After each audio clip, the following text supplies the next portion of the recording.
नमस्ते उषा जी। नमस्ते मैम। नमस्ते। रेडी हैं सब लोग? हाँ अच्छे हैं। चल। नमस्ते एवरीवन, गुड मॉर्निंग। क्या नमस्ते रेणु जी। नमस्ते। Thank you for joining. आज का सेशन निशा मैम स्टार्ट करेंगे प्राणायाम से। निशा मैम। Thank you Renuka. सभी से रिक्वेस्ट है कि अपने ऑडियो म्यूट करिए और वीडियो ऑन करिए। कि हर किसी को मालूम है, हर सेशन में बोलती हूँ, जब वीडियो ऑन होते हैं तो ज्यादा निकलता है, अंदर से ज्यादा देने का मन करता है। ठीक है, तो अगर ज्यादा हम लोग पाना चाहते हैं, हम लोग, क्योंकि मैं भी कहीं ना कहीं वहीं पर दिख रही हूँ अपने आप को, तो अगर ज्यादा पाना चाहते हैं मेरे गुरु के थ्रू तो वीडियोस ऑन रखिए। सबसे पहले सभी का थैंक यू टाइम पर ज्वाइन करने के लिए। डायरेक्टली हम लोग अपने पॉइंट पर आते हैं, प्राणायाम की बात कर रहे हैं। प्राणायाम को यदि हम लोग वर्ड में ब्रेक करते हैं तो इसको बोलते हैं प्राणों का आयाम। प्राण यानी कि वो एनर्जी जो ऑक्सीजन को अंदर लेकर आने में मदद करती है। अगर प्राण ना हो तो हम लोग ऑक्सीजन नहीं ले सकते हैं, और प्राण जितना अच्छा होगा ऑक्सीजन को हम उतना अच्छा ले पाएंगे। आयाम का मतलब होता है विस्तार। तो अपने प्राणों का विस्तार करना, उसको हम लोग बोलते हैं प्राणायाम।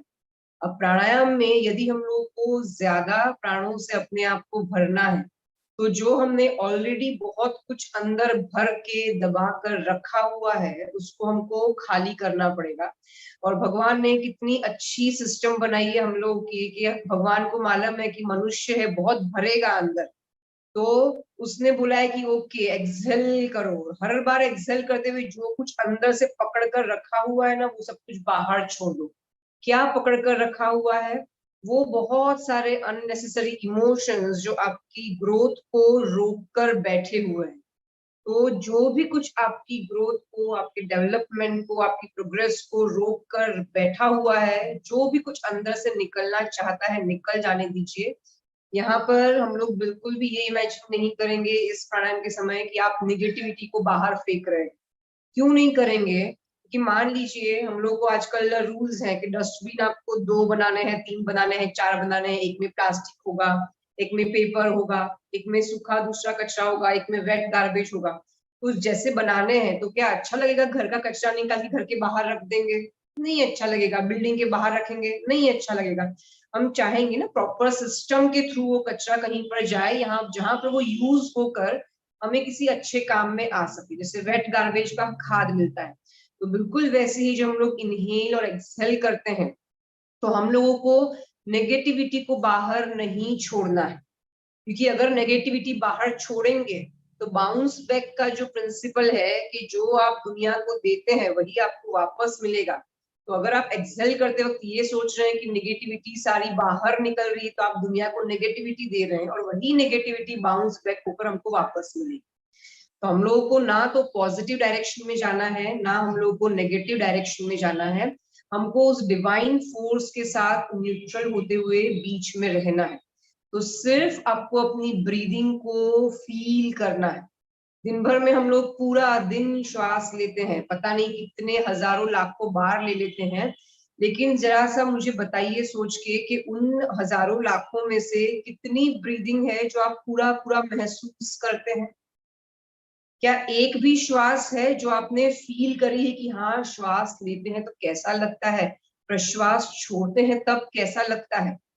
तो आज हम लोग शुरुआत वहीं से करेंगे। अगले 5 मिनट के लिए हम लोगों को ब्रीदिंग को शुरू से लेकर आखिरी तक महसूस करना है। मतलब इस पॉइंट से जब श्वास अंदर आके अंदर तक जाती है, वहां से लेकर जब ये प्रश्वास बाहर निकलती है, हर एक सेकंड आपको मालूम होना चाहिए कि क्या हो रहा है अंदर। ठीक है, दोनों हाथों से करिए प्राण मुद्रा। लास्ट की 2 फिंगर्स और अंगूठे की टिप को मिलाइए, दोनों हाथों से प्राण मुद्रा। मुद्रा को अपवर्ड डायरेक्शन में अपने थाइस पर रखिए। आंखें बंद करिए, एक सामान्य श्वास लीजिए और पूरा प्रश्वास करिए। 3 सेकंड में इनहेल करिए, 1 2 3, एक्सेल 6 सेकेंड्स में 1 2 3 4 5 6 inhale 1 2 3 exhale 1 2 3 4 5 6 inhale 1 2 3 exhale 1 2 3 4 5 6 inhale 1 2 3 exhale 1 2 3 4 5 6 inhale 1 2 3 exhale 1 2 3 4 5 6 inhale 1 2 3 exhale 1 2 3 4 5 6 inhale 1 2 3 exhale 1 2 3 4 5 6 inhale 1 2 3 exhale 1 2 3 4 5 6 inhale 1 2 3 exhale 1 2 3 4 5 6 release करिए। जैसे शांत हैं वैसे ही बैठे रहिए, कोई हलचल नहीं, सामान्य श्वास और प्रश्वास। प्राण मुद्रा में ही बने रहना है। आंखें बंद रखिए, सिर्फ सुनिए कि अगले राउंड में आपको क्या करना है। इनहेल करते हुए अपने सीने को जितना फुला सकते हैं, एक्सपांड कर सकते हैं, उतना एक्सपांड करना है। श्वास को सीने में रोकना है और उसी कंडीशन में अंदर से फिर से थोड़ी सी श्वास लेते हुए सीने को और थोड़ा सा फुलाना है। एक बार फिर से सुनिए, श्वास को सीने में भरकर कुछ सेकंड्स के लिए रोकना है, थोड़ा सा और भरना है सीने में और थोड़ा सा फुलाकर रखना है। एक सामान्य श्वास लीजिए और पूरा प्रश्वास करिए। श्वास को रिब केज में पूरा भरिए, जितना ले सकते हैं उतना भरिए और रोकिए। सिर्फ रिब केज पर ध्यान, सीने पर ध्यान। थोड़ा सा और भर के रिब केज को और थोड़ा सा एक्सपांड करिए, रुकिए। धीरे से खाली कर दीजिए। एक बार फिर से आराम से पूरा श्वास भरिए सीने में और रोक कर रखिए। सीने को थोड़ा सा और एक्सपांड करते हुए बिल्कुल थोड़ा सा और श्वास भरिए, रोकिए। धीरे से खाली कर दीजिए। एक बार फिर से इनहेल करते हुए श्वास भरिए, सीने में रोक कर रखिए। थोड़ा सा और श्वास भरिए, रोकिए।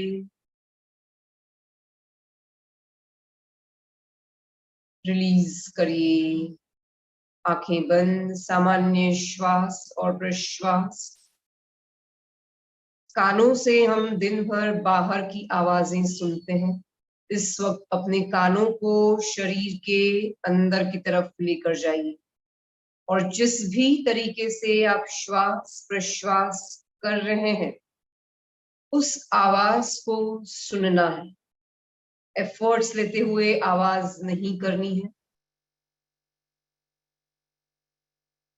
अपनी श्वास और प्रश्वास की आवाज पर ध्यान दीजिए।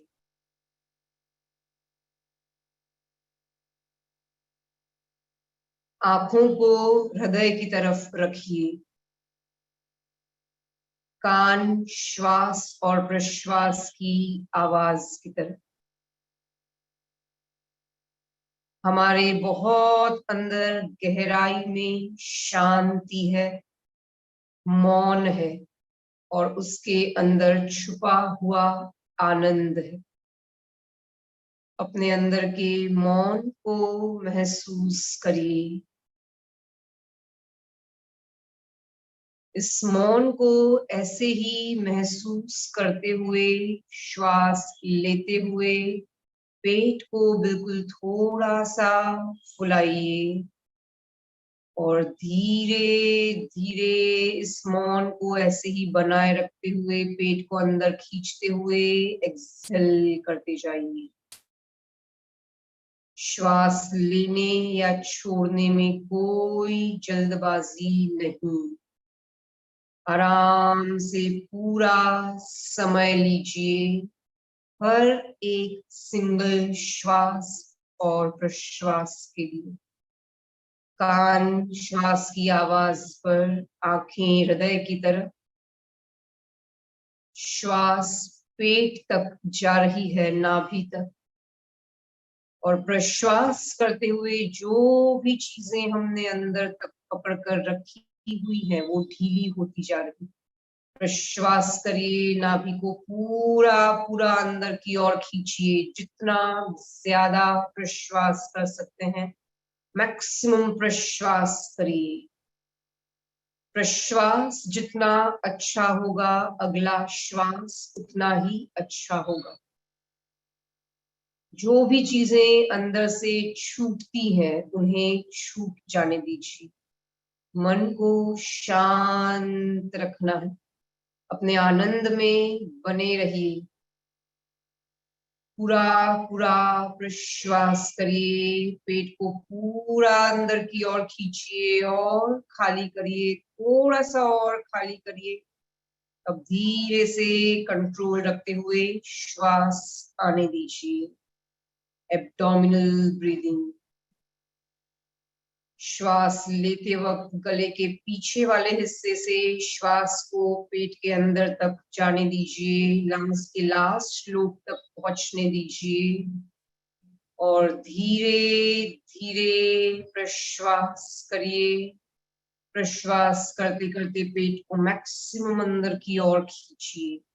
पूरा एक्सहेल करिए और एक्सहेल करिए। थोड़ा सा और खाली करिए।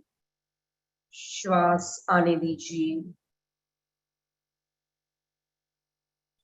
अपने पोटेंशियल के लिए जो भी कंसेप्ट आपने बनाया है कि आपका पोटेंशियल कितना है, इस वक्त उसे भूल जाइए और चेक करिए कि अब आपका पोटेंशियल कितना है। जितना खाली कर सकते हैं मैक्सिमम खाली करना है। मन को स्थिर रखिए। पूरा खाली करिए और खाली करिए और खाली करिए और धीरे से श्वास को आने दीजिए।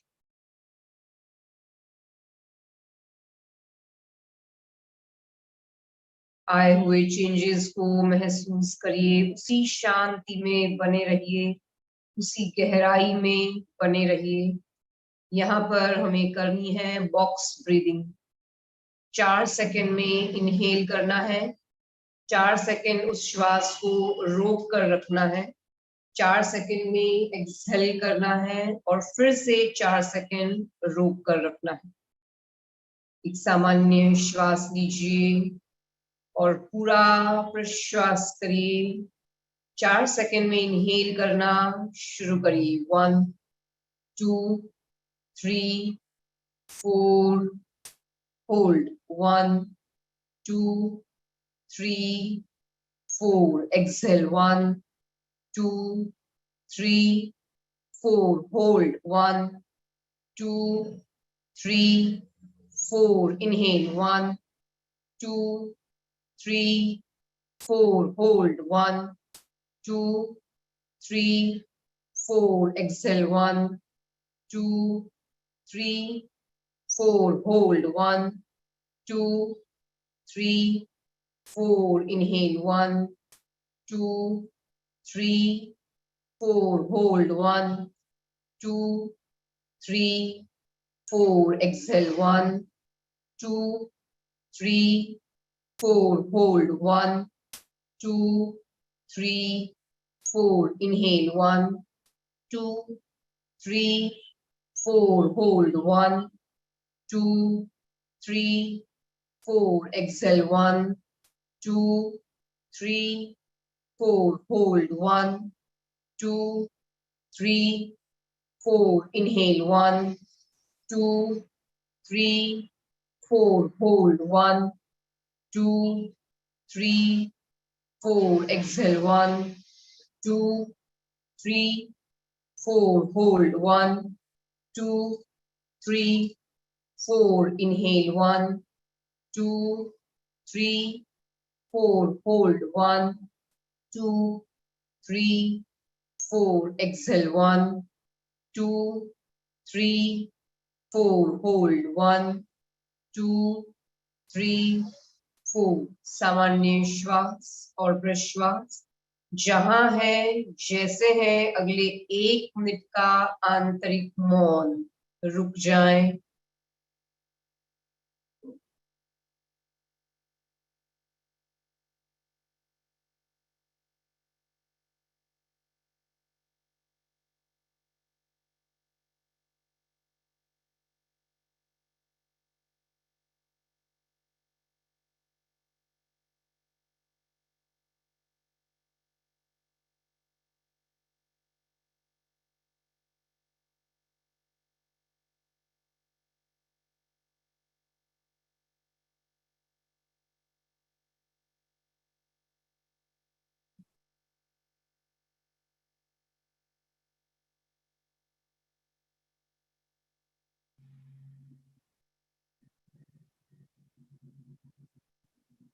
धीरे से अपने ध्यान को श्वास और प्रश्वास पर लेकर आए। शरीर में आए हुए हल्केपन को महसूस करिए।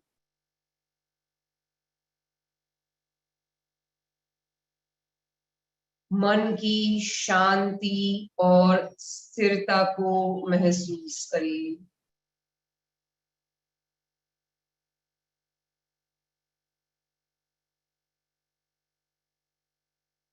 बिल्कुल धीरे धीरे मन को सामान्य स्थिति में लेकर आइए।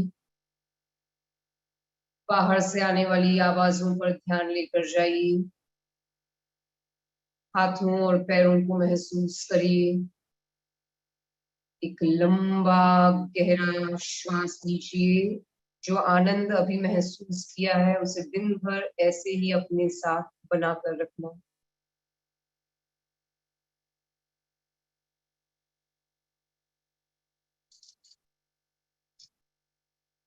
बिल्कुल धीरे से अपनी आंखें खोलिए। रेणुका,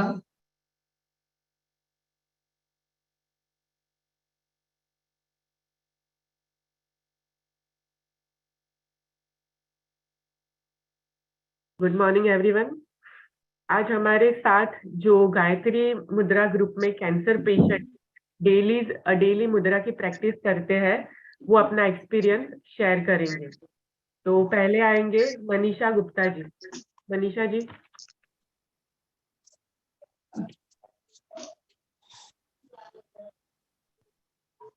गुरु ब्रह्मा गुरु विष्णु गुरुर्देवो महेश्वरा गुरु साक्षात् परब्रह्म तस्मै श्री गुरुवे नमः। मैं अपने गुरु निशा मैम को, रेणु मैम, वंदना मैम को अभिवंदन करती हूँ और सभी आध्यात्मिक गुरुओं का भी धन्यवाद करती हूँ। मैं सबसे पहले तो हृदय से धन्यवाद करती हूँ यूनिवर्स का और शशि मैडम का, जिन्होंने मुझे निशा मैडम के बारे में बताया था। और उसके बाद मैं 4 और 5 मंथ से मैडम के साथ जुड़ के अपने आप को बहुत ही हल्का फील करती हूँ। अभी का मेरा एक्सपीरियंस मतलब कि जब हम करते हैं अपने आप, तो वो एक कनेक्टिविटी और वो एक पीस नहीं आ पाती जिस तरह से मैम पूरे भाव से करवाती है ना। तो ऐसा लगता है कि हम अपने आप को पता नहीं कहाँ एक इंटरनली पीस में और एक नई दुनिया में चले गए हैं। तो मैं अपने बारे में थोड़ा सा बताना चाहूंगी। मैं दिल्ली से हूँ और 2018 में मेरी इस बॉडी को कैंसर हुआ था, sarcoma desmoplastic small cell round tumour. और तब से मेरा ट्रीटमेंट चल रहा था और फ्रॉम द लास्ट 1.5 ईयर से मैं कोई मेडिसिन नहीं ले रही हूँ। और पिछले 6 मंथ से मैडम के साथ जुड़ी हुई हूँ। 38 कीमोथेरेपी ले चुकी हूँ और अब एक कहते हैं ना कि कॉन्फिडेंस, धीरे धीरे कॉन्फिडेंस बिल्ड करना और इसके साथ साथ एक पॉजिटिविटी और प्राणायाम को किस तरह से करना है, फील करना है। मैंने हालांकि पढ़ा हुआ किया भी, मगर जो मेरे को एक डिफरेंस समझ में आया और एक उसके किस तरह से मुझे प्रॉपर करना चाहिए, किस तरह से अपनी अंतर यात्रा करनी है, वो मुझे बहुत ही आनंद दे रहा है। मैडम अभी भी जो करवा रही थी उसमें ऐसे लगता था कि अंदर ही खो गए। बहुत ही अच्छा लगता है। और गायत्री मुद्राओं के बारे में मुझे नहीं मालूम था मैम। हम गायत्री मंत्र तो करते थे, मगर जो गायत्री मुद्रा के साथ आपने जो हमें सिखाया है ना, तो वो बहुत ही ट्रेमेंडस हमारे लिए चेंज है। हमारे मेंटली, फिजिकली, स्पिरिचुअली, इमोशनली हम अपने आप को मतलब कि पता भी नहीं लगता कि हम उसको एक कहते हैं ना पैरामीटर से हम उसको मेजरमेंट नहीं कर सकते, मगर अपने आप को अंदर से एक बहुत ही खुशी मिलती है। इतने चेंजेस आ रहे हैं ना और एक कॉन्फिडेंस बिल्ड होता है। Thank you so much, thank you ma'am. मैं पिछले कुछ दिनों से आपके साथ कनेक्ट किया तो बहुत मिस कर रही हूँ। आज लग रहा है कि जो भी करती हूँ छोड़ दो सब कुछ और घर में जो भी हो रहा है होने दो, मगर मैम की क्लास को मत मिस करो। और ये जो प्लेटफॉर्म है ना, जो हमारा 9:30 to 10 प्रैक्टिस का और 9 to 10 मैडम के साथ का, उसके लिए मैं बहुत बहुत धन्यवाद करती हूँ आप सभी का। बहुत बहुत धन्यवाद। Thank you Manisha ji. अब अपना एक्सपीरियंस शेयर करेंगी वनिता जी। म्यूट छे।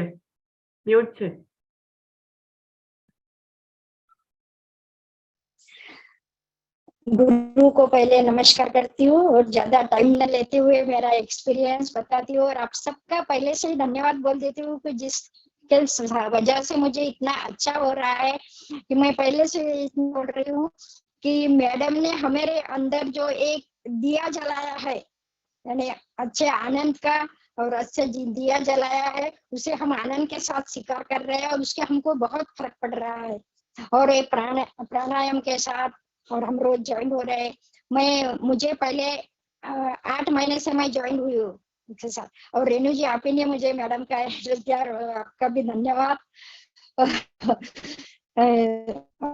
ज्वाइन हुई हूँ, 8 महीने हो गए और 8 महीने में मुझे इतना अच्छा लग रहा है कि मुझे कोलोरेक्टल कैंसर था पहले और मेरी नर्व सब डैमेज हो गई थी कीमो की वजह से, कीमो लेने की वजह से। फिर जब मुझे मैडम का मालूम हुआ और गायत्री मुद्रा में मैं ज्वाइन हो गई, तब से वो मुद्रा के लिए खास तो मुझे शून्य वाली मुद्रा और प्राण मुद्रा, इन दोनों मुद्रा में मुझे 1 महीने में इतना अच्छा फर्क पड़ेगा कि मैं जो चल भी नहीं सकती थी, हाथ में कुछ पकड़ नहीं सकती थी, पैर से चल नहीं सकती थी, उसमें बहुत 90% फर्क हुआ है। और इसके लिए मैं आप सबका धन्यवाद करती हूँ। और अभी का मैं लेटेस्ट एक्सपीरियंस मेरा बताना चाहती हूँ कि रेणु जी ने जो स्टेटस पर वायु मुद्रा डाली थी, बाई चांस उसी दिन मुझे बहुत ही गैस हो रही थी। मुझे समझ में नहीं आ रहा था कि मैं क्या करूं, लेकिन उसी दिन बाई चांस मुझे जैसे कि टेलीपैथी हुई और मैंने स्टेटस देखा और उसमें मैं तो शाम तक जो मुद्रा मैंने वो शून्य मुद्रा डाली थी अपने, और वो मैंने शून्य मुद्रा की तो मेरा बिल्कुल गैस निकल गया और बहुत फ्रेश लगने लगा। मैं सबको ये बोलना चाहती हूँ कि मुद्राओं से बहुत फर्क पड़ता है। गायत्री मंत्र किस तरह से करना, गायत्री मंत्र हम करते थे, लेकिन मैडम ने किस तरह से करना है, वो प्रॉपर टाइम कैसा करना, प्राण वायु में कैसा, किस तरह से इनहेल एक्सहेल, ये सब कुछ बताया। और मैं बहुत मैडम की धन्यवाद करती हूँ, आप सबका धन्यवाद करती हूँ। और कोलोनोस्कोपी के सर्जरी के बाद भी मुझे बहुत मदद मिली है, और इसलिए मैं आप सबका धन्यवाद करती हूँ। और ऐसे ही हम आपके साथ ज्वाइंट करते रहे, ये हमारा नसीब है। मैं तो बोलती हूँ ये हमारा नसीब है कि आप जैसे लोग हमें मिले, मैडम जैसे लोग मिले। वंदना जी, रेणु जी, मैडम जी, सबको धन्यवाद करती हूँ। शॉर्ट में बोलती हूँ क्योंकि सबको चांस देना है। Thank you so much. अब यास्मी जी शेयर करेंगे। नमस्ते एवरीबॉडी। मैं थैंक यू तो सबका बोलूंगी, क्योंकि ये लोग जो करते हैं, निशा मैम और सब उनकी team, it's really commendable. Like ऐसा ये दुनिया में अभी के उसमें कलयुग में कोई नहीं करता है। And I would like to thank my cousin Heena Ratani, जिसने मेरे को मैम तक पहुंचाया। इन शॉर्ट में इतना बोलना चाहूंगी कि हमारे लोग, आई मीन पर्सनली, जो जो भी गुण होने चाहिए अपने में, वो सब मेरे में आ गए with in 6 months। Ma'am Nisha ma'am के साथ मैं 6 months से ज्वाइंट हुई हूँ। मेरा सबसे अच्छा जो है वो सरेंडर आ गया मेरे में, भगवान जी के तरफ श्रद्धा शबूरी आ गई कि नहीं, जो है वो वही करेगा और वो सब अच्छा ही करेगा। फिर सत्य चित्त आनंद, वो भी बहुत ज्यादा आ गया मेरे में। पेशेंस वगैरह सब आ गया। एक्सेप्टेंस आ गया। एक्सेप्टेंस इन द सेंस कि बॉडी वाइज भी, और जो लोग को एक्सेप्ट करना चाहिए जैसे है वो, उनको ऐसा एक्सेप्ट करना जो आना चाहिए, क्योंकि वो नहीं आता है तो सब प्रॉब्लम यहाँ पे फिर शुरू हो जाती है, क्यों ऐसा क्यों ऐसा, एंड वो सब बॉडी में आता है। तो जो वो एक्सेप्टेंस है पीपल का, वो आ गया, जैसे है वैसे है, हो गया। एंड साथ में body changes in the sense, पहले थोड़ा बहुत भी बॉडी में चेंज आता था तो डर लगता था, अरे कुछ हो गया, क्या हो गया। बट अभी कोई चेंजेस आता है तो ऐसे लेते हैं, means I take it that way कि नहीं, ये जो अंदर था वो सब निकल गया, निकल रहा है। So that acceptance is there. फिर सबसे ज्यादा और अच्छा, फॉरगेट एंड फॉरगिवनेस, वो भी बहुत आ गया अभी मेरे में। पहले बहुत ऐसा ये कुछ नहीं कर पाती थी मैं, but now I can forget things people have done with me, चाहे गलत है सही है वो लोग, एंड फॉरगिव भी करना आ गया है कि ठीक है, वो सब भगवान देखेंगे, उनको, मेरे को नहीं देखना है। Last thing is like helping, like मेरा हेल्पिंग नेचर था पहले से, तो उससे मेरा बैंक बैलेंस तो ब्लेसिंग से बहुत ज्यादा बढ़ गया है। मनी वाइज तो मेरे को नहीं मालूम, और वो भी करेंगे, भगवान करेंगे अपनी तरह से, बट ये जो ब्लेसिंग्स का बैंक बैलेंस बढ़ाते हैं ना हम, तो उससे बहुत बहुत ज्यादा फायदा पड़ता है। तो ये सब medicine, yes of course I would say medicine मेरी बहुत ज्यादा कम हो गई। 10 साल में मैं समझो 10 साल पहले मेरे को डायबिटीज ब्लड प्रेशर दोनों डिटेक्ट हुआ था, तब मेरी डायबिटीज की टेबलेट 1000 mg थी हर रोज की, आज मैं 0.5 ले रही हूँ। सेम वे बहुत सारे जो दूसरे चीज थे मेरे को, कैंसर वगैरह, uric acid, kidneys issues, heart issues, सब में आई वुड से 80% में बाहर निकल गई हूँ आफ्टर डूइंग दिस मुद्रास। तो it has helped me a lot. And last the not the list, एकदम पहली बार मेरे को मेरे हस्बैंड से एक अच्छी कमेंट मिली है कि तू जितनी बूढ़ी हो रही है उतनी जवान लग रही है। तो वो एक मेरे लिए कॉम्प्लीमेंट है कि सब लोग मेरे को बोल रहे कि अरे तेरा फेस पे ग्लो कैसे आ गया, बहुत अच्छा स्किन हो गया, बहुत अच्छा तेरा, मतलब अपना आउटलुक बोले तो बहुत अच्छा हो गया। तो this is all because of alternative medicine and of course मुद्रास जो मैम सिखाते हैं। तो I would thank everybody and would like कि पूरी जिंदगी इनके साथ जुड़े रहे हैं। Thank you. Thank you Yasmi ji. अब बरखा जैन। नमस्ते Nisha ma'am, Renu ma'am, Vandana ma'am, मैं आप सबको थैंक्स बोलना चाहूंगी कि जो अपना प्रीशियस टाइम हम लोग को देते हैं कैंसर पेशेंट को, और हमसे कोई चार्ज भी नहीं करते। मैं मनीषा दीदी के थ्रू जुड़ी, थैंक यू मनीषा दीदी। मेरा कैंसर 2020 में ब्रेस्ट कैंसर हुआ था, फिर मेरे को लिम्फ नोड्स में अगेन कैंसर हुआ इस साल मार्च में। और मेरी मतलब पैट स्कैन की 2 बार की रिपोर्ट बहुत खराब थी, दोनों बार मेटाबॉलिक एक्टिविटीज काफी ज्यादा बढ़ गई थी। मैं जैसे ही अगस्त में 25 अगस्त को निशा मैम से जुड़ी, उसके 2 महीने बाद अब जब मेरा पैट स्कैन हुआ है तो उसमें मेटाबॉलिक एक्टिविटीज डिक्रीज हुई हैं, साथ ही मेरे को नींद बहुत अच्छी आने लगी। मैं सोती हूँ अब शांति से, और अब मेरे दिमाग से निकल गया कि मैं बीमार हूँ। ये सब मैम का थैंक है कि मैम की क्लासेस का, और जो मैम हमें टाइम देती है, प्राणायाम करवाती है, गायत्री मुद्रास का, कि मैं साउंड स्लीप सो पाती हूँ। पॉजिटिविटी आ गई, जीने का मन करता है, लगता है अब लगता नहीं मैं बीमार हूँ, लगता है मैं ठीक हो जाऊंगी। इनफैक्ट इस बार मैं हॉस्पिटल के तो डॉक्टर ने, शायद मुझे पता लगा कि मेरा स्टेज 4 है, बट फिर भी मुझे विश्वास है कि मैम के सहारे, गायत्री मुद्राओं के सहारे मैं इससे जीत पाऊंगी और निकल जाऊंगी इस चीज से। Thank you Nisha ma'am, Renu ma'am, Vandana ma'am and Manisha दीदी, जिनके थ्रू मैं यहाँ पर जुड़ी। साथ ही में यशमी जी, वनीता जी और उषा जी को भी धन्यवाद कहना चाहूंगी। इस दिन मैडम क्लास नहीं लेती, उस दिन हम सब मिलके करते हैं, और ग्रुप की एनर्जी बहुत हेल्प कर रही है मेरी। Thank you everyone, thanks. और मैं आप सबसे रिक्वेस्ट करूंगी, आप सब मैम की क्लासेस ज्वाइन करें और गायत्री मुद्राओं की डेली प्रैक्टिस करें। Thank you everyone. हाँ जी। Thank you.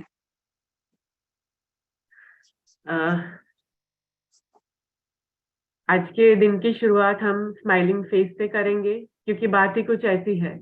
आज गुरुवार है, गुरुओं का वार है।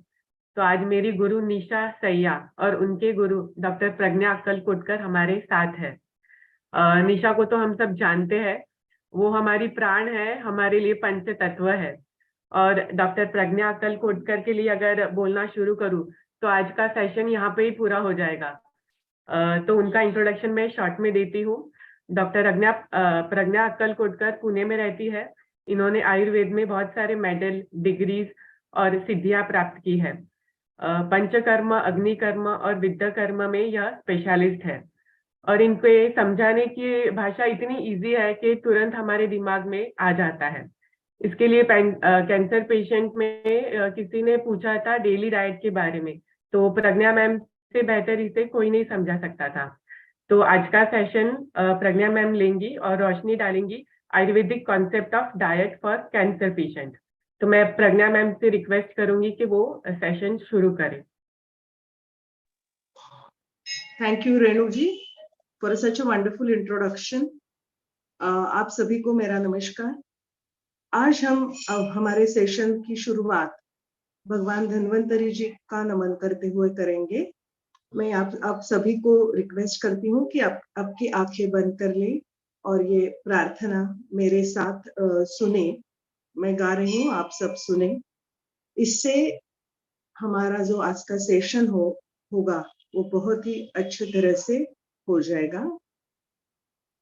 नमामि धन्वन्तरिमादिदेवम् सुरासुरैर्वन्दितपादपद्मम् लोके जरारुग्भयमृत्युनाशनम् धातारमीशं विविधौषधीनाम्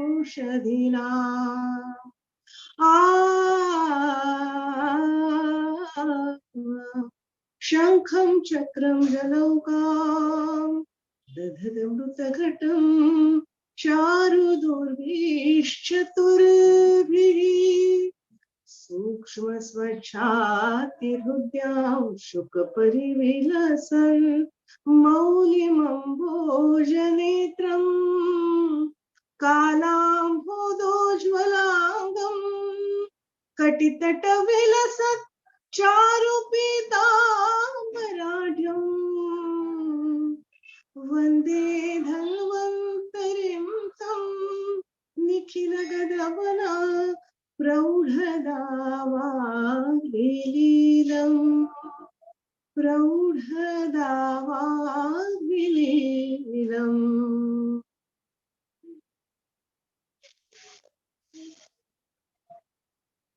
आज की सेशन की शुरुआत करते हैं। आज का हमारा टॉपिक है Ayurvedic concept of diet in cancer. First of all, इस बीमारी का उच्चारण करना मुझे अच्छा नहीं लगता। मेरे एक सर हैं डॉक्टर तपन कुमार जी, जिन्होंने 35,000 से भी ज्यादा पेशेंट्स ट्रीट किए हैं। वो खुद बोलते हैं उनको ये शब्द से घृणा आती है। तो इस शब्द का ज्यादा मैं यूज करने नहीं वाली हूँ। ये जो कोई बीमारी है इसके बारे में मैं आपको बताऊंगी, और उसका डाइट में, इस बीमारी में डाइट का क्या रोल होता है, इसके बारे में मैं डिटेल में आपसे बात करूंगी। हम ऐसा जाएंगे, मैं जनरल इंट्रोडक्शन दे दूंगी, डाइट के बारे में बताऊंगी, और आपको आज का टेक अवे क्या करना है वो हम रिवाइज करेंगे। उसके बाद आपके मन में कोई प्रश्न हो तो उनके आंसर्स भी मैं दे दूंगी। ये जो बीमारी है ये थोड़ी तकलीफ देने वाली बीमारी है। हमारा शरीर, आयुर्वेद के हिसाब से हमारा शरीर की व्याख्या है कि फिजिकल बॉडी, मन, इंद्रिय और आत्मा, ये सब मिला के हम शरीर बोलते हैं। तो ये जो बीमारी है वो आत्मा की बीमारी है, तो इसके लिए वो ज्यादा तकलीफ देती है। और उसी अगर हम सॉल्यूशन का विचार करें तो इस लेवल तक हमें ये बीमारी का सामना करना पड़ता है। और तपन कुमार जी यही बोलते हैं कि अगर बाकी कुछ नहीं ठीक कर सकते तो एटलीस्ट आपकी फिजिकल बॉडी, मन और इंद्रिय ठीक करो तो उसका असर अपने आप हो जाता है। इतना बड़ा इस बीमारी का कंसेप्ट है। ये रोग क्या है, थोड़े से सरल भाषा में, डॉक्टर तपन कुमार जी की ही भाषा में मैं आपको समझाना चाहती हूँ। हमारे फैमिली में बच्चे रहते हैं, 3, 4, 5, अभी तो कभी 2 ही रहते हैं। उनमें से एक बच्चा अगर बिगड़ गया तो फैमिली पे क्या बीतती है। वो बच्चा काम नहीं करता, वो बच्चा सीखता नहीं, सिर्फ घर पे बैठे बैठे खाना खाता है, और वो भी सबसे ज्यादा खाना खाता है क्योंकि वो उसका बाकी कोई एंगेजमेंट नहीं है, तो खाने के सिवाय उसको कुछ सोचता ही नहीं। ये बीमारी शरीर में ऐसे ही है। ये जो बीमारी है अपनी ही सेल बिगड़ी हुई है, जो 2.5 गुना ज्यादा तो खाती ही है और ज्यादा रिप्रोड्यूस भी करती है, और इसकी वजह से बाकी फैमिली को खाना कम मिलता है। हम सबने महाभारत सुना है। महाभारत में पांडव जब अज्ञातवास में थे तो भिक्षा मांग के उनको खाना खाना पड़ता था। रूल क्या रहता है पता है? भिक्षा मांगो, भिक्षा के 2 हिस्से कर दो, एक हिस्सा भीम जी को और बाकी हिस्से में बाकी सब, यानी 4 पांडव, द्रौपदी और कुंती मां। एग्जैक्टली ये बीमारी में यही सिचुएशन होती है। घर के मेंबर को आधा ही खाना मिलता है, नॉर्मल सेल्स को आधा ही खाना मिलता है, और ये जो महाशय है वो सब बाकी का खाना खा लेते हैं। अगर आपके घर में कोई बिगड़ा बच्चा है तो घर के मेंबर्स उसे संभाल लेते हैं। समाज में इमीडिएटली नहीं कहते कि अरे ये तो बिगड़ा है, ऐसा नहीं कहते, उसको संभाल लेते हैं। कुटुंब के बाहर ये बात जाने नहीं देते, उसे छुपाते हैं सबसे कि ये बिगड़ा हुआ है।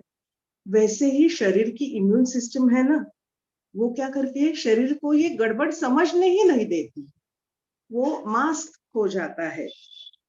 और क्या होता है, सिंपल लक्षण दिखते हैं, जैसे कि हेडेक, सर दुख रहा है। सर दुख रहा है तो पहले दिन कोई एमआरआई करने को नहीं जाएगा, और डॉक्टर ने आपको बोला भी तो आप बोलेंगे क्या पागल डॉक्टर है, एमआरआई करने को क्यों लगा रहा है, ये तो मुझे स्ट्रेस है, बॉस तकलीफ दे रहा है, घर में शादी है, इसकी वजह से मुझे हेडेक हो रही है। ऐसे सिंपल लक्षण देते हैं, एसिडिटी बढ़ जाती है, कुछ तो ऐसे सिंपल लक्षण दिखाई देते हैं, और हम उसे टाल देते हैं। वो लक्षण हम सिर में लेते ही नहीं जब तक के हमारा डेली रूटीन उससे डिस्टर्ब नहीं होता। तब तक हमें ये तो सिम्टम्स हल्के फुल्के दिखते हैं, और तब तक बात बहुत बहुत बढ़ जाती है, क्योंकि ये जो सेल्स होती है वो 2.5 गुना खा रहे होते हैं और बहुत जोरों शोरों से वो रिप्रोडक्शन करते हुए बढ़ाते जाते हैं इन सेल को, और इसी तरह से ये डिसीज शरीर में बहुत अच्छी तरह से एस्टैब्लिश हो जाता है। जब तक रूटीन नहीं डिस्टर्ब होता तब तक पेशेंट इन्वेस्टिगेशंस करा नहीं लेता। जब इन्वेस्टिगेशंस करा लेता है और उसको समझता है डायग्नोसिस, तब उसको एक्सेप्ट ही नहीं करता। ये सारे प्रोसेस में 4 से 6 साल निकल जाते हैं। जब डायग्नोसिस होता है तो बहुत ये बीमारी बढ़ी हुई हमें नजर आती है। हम सबने किसी न किसी इस पेशेंट को देखा है। सभी लोगों में यही होता है। बात बहुत आगे चली जाती है, तब तक जो सिंपल ट्रीटमेंट से वो ठीक हो सकता है, वो हमें समझती ही नहीं। इसका मतलब है जब डायग्नोस होता है तो हमें पूरी ताकत लगा के इस डिसीज का सामना करना पड़ता है। तपन जी की एक्सपीरियंस से मैं आपसे ये बात शेयर करना चाहती हूँ। इस डिसीज का मुकाबला 3 प्रकार से हमें करना पड़ता है। कन्वेंशनल मेडिसिन यानी कि एलोपैथी, आयुर्वेद की मदद तो लेनी ही पड़ती है, और साथ में योग, मुद्रा, इन सब का सहाय हमें लेके इस बीमारी को सब ताकत से हमें जूझना पड़ता है। अभी कन्वेंशनल मेडिसिन का तो बहुत इंपॉर्टेंट रोल रहता है। जो कोई ट्यूमर है तो उसको निकालना पड़ता है, रेडियोथेरेपी, केमोथेरेपी तो लेना ही पड़ता है। लेकिन इसके साथ में बहुत बड़ा रोल आयुर्वेद का आयुर्वेद से हमें सहायता मिलती है। आयुर्वेद का विचार हम तीन प्रकार से कर सकते हैं। डाइट माने के आहार, विहार माने हमें कैसा बर्ताव करना है, और पंचकर्म जिससे हमारे शरीर की शुद्धि होती है।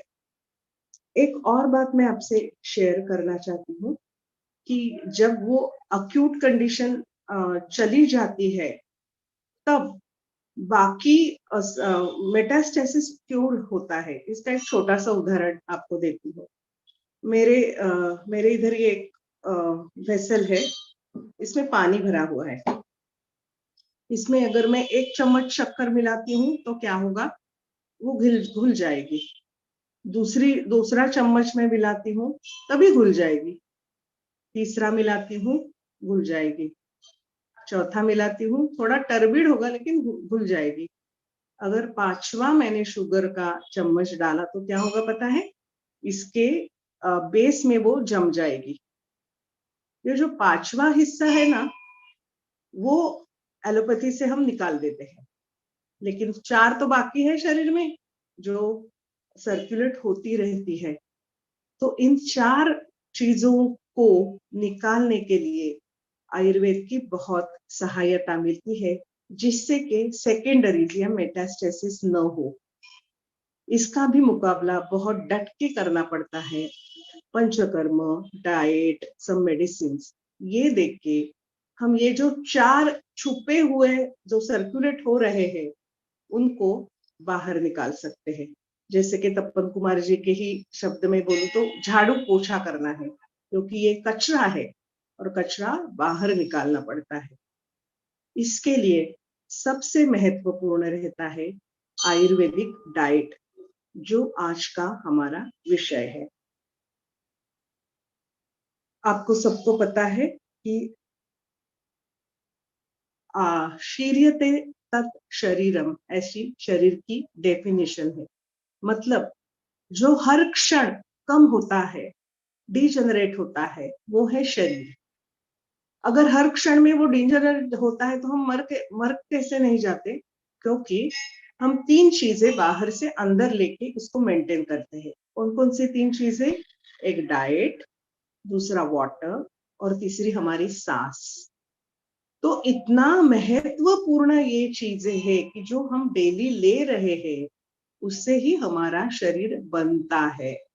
तो इसके लिए अगर शरीर की हमें हिफाजत करनी हो तो इन चीजों को हमें बहुत ज्यादा महत्व देना चाहिए।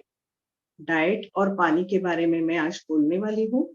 निशा जी ने ऑलरेडी हवा जो आप अंदर लेते हैं उसके बारे में सेशन लिया है, प्राणायाम।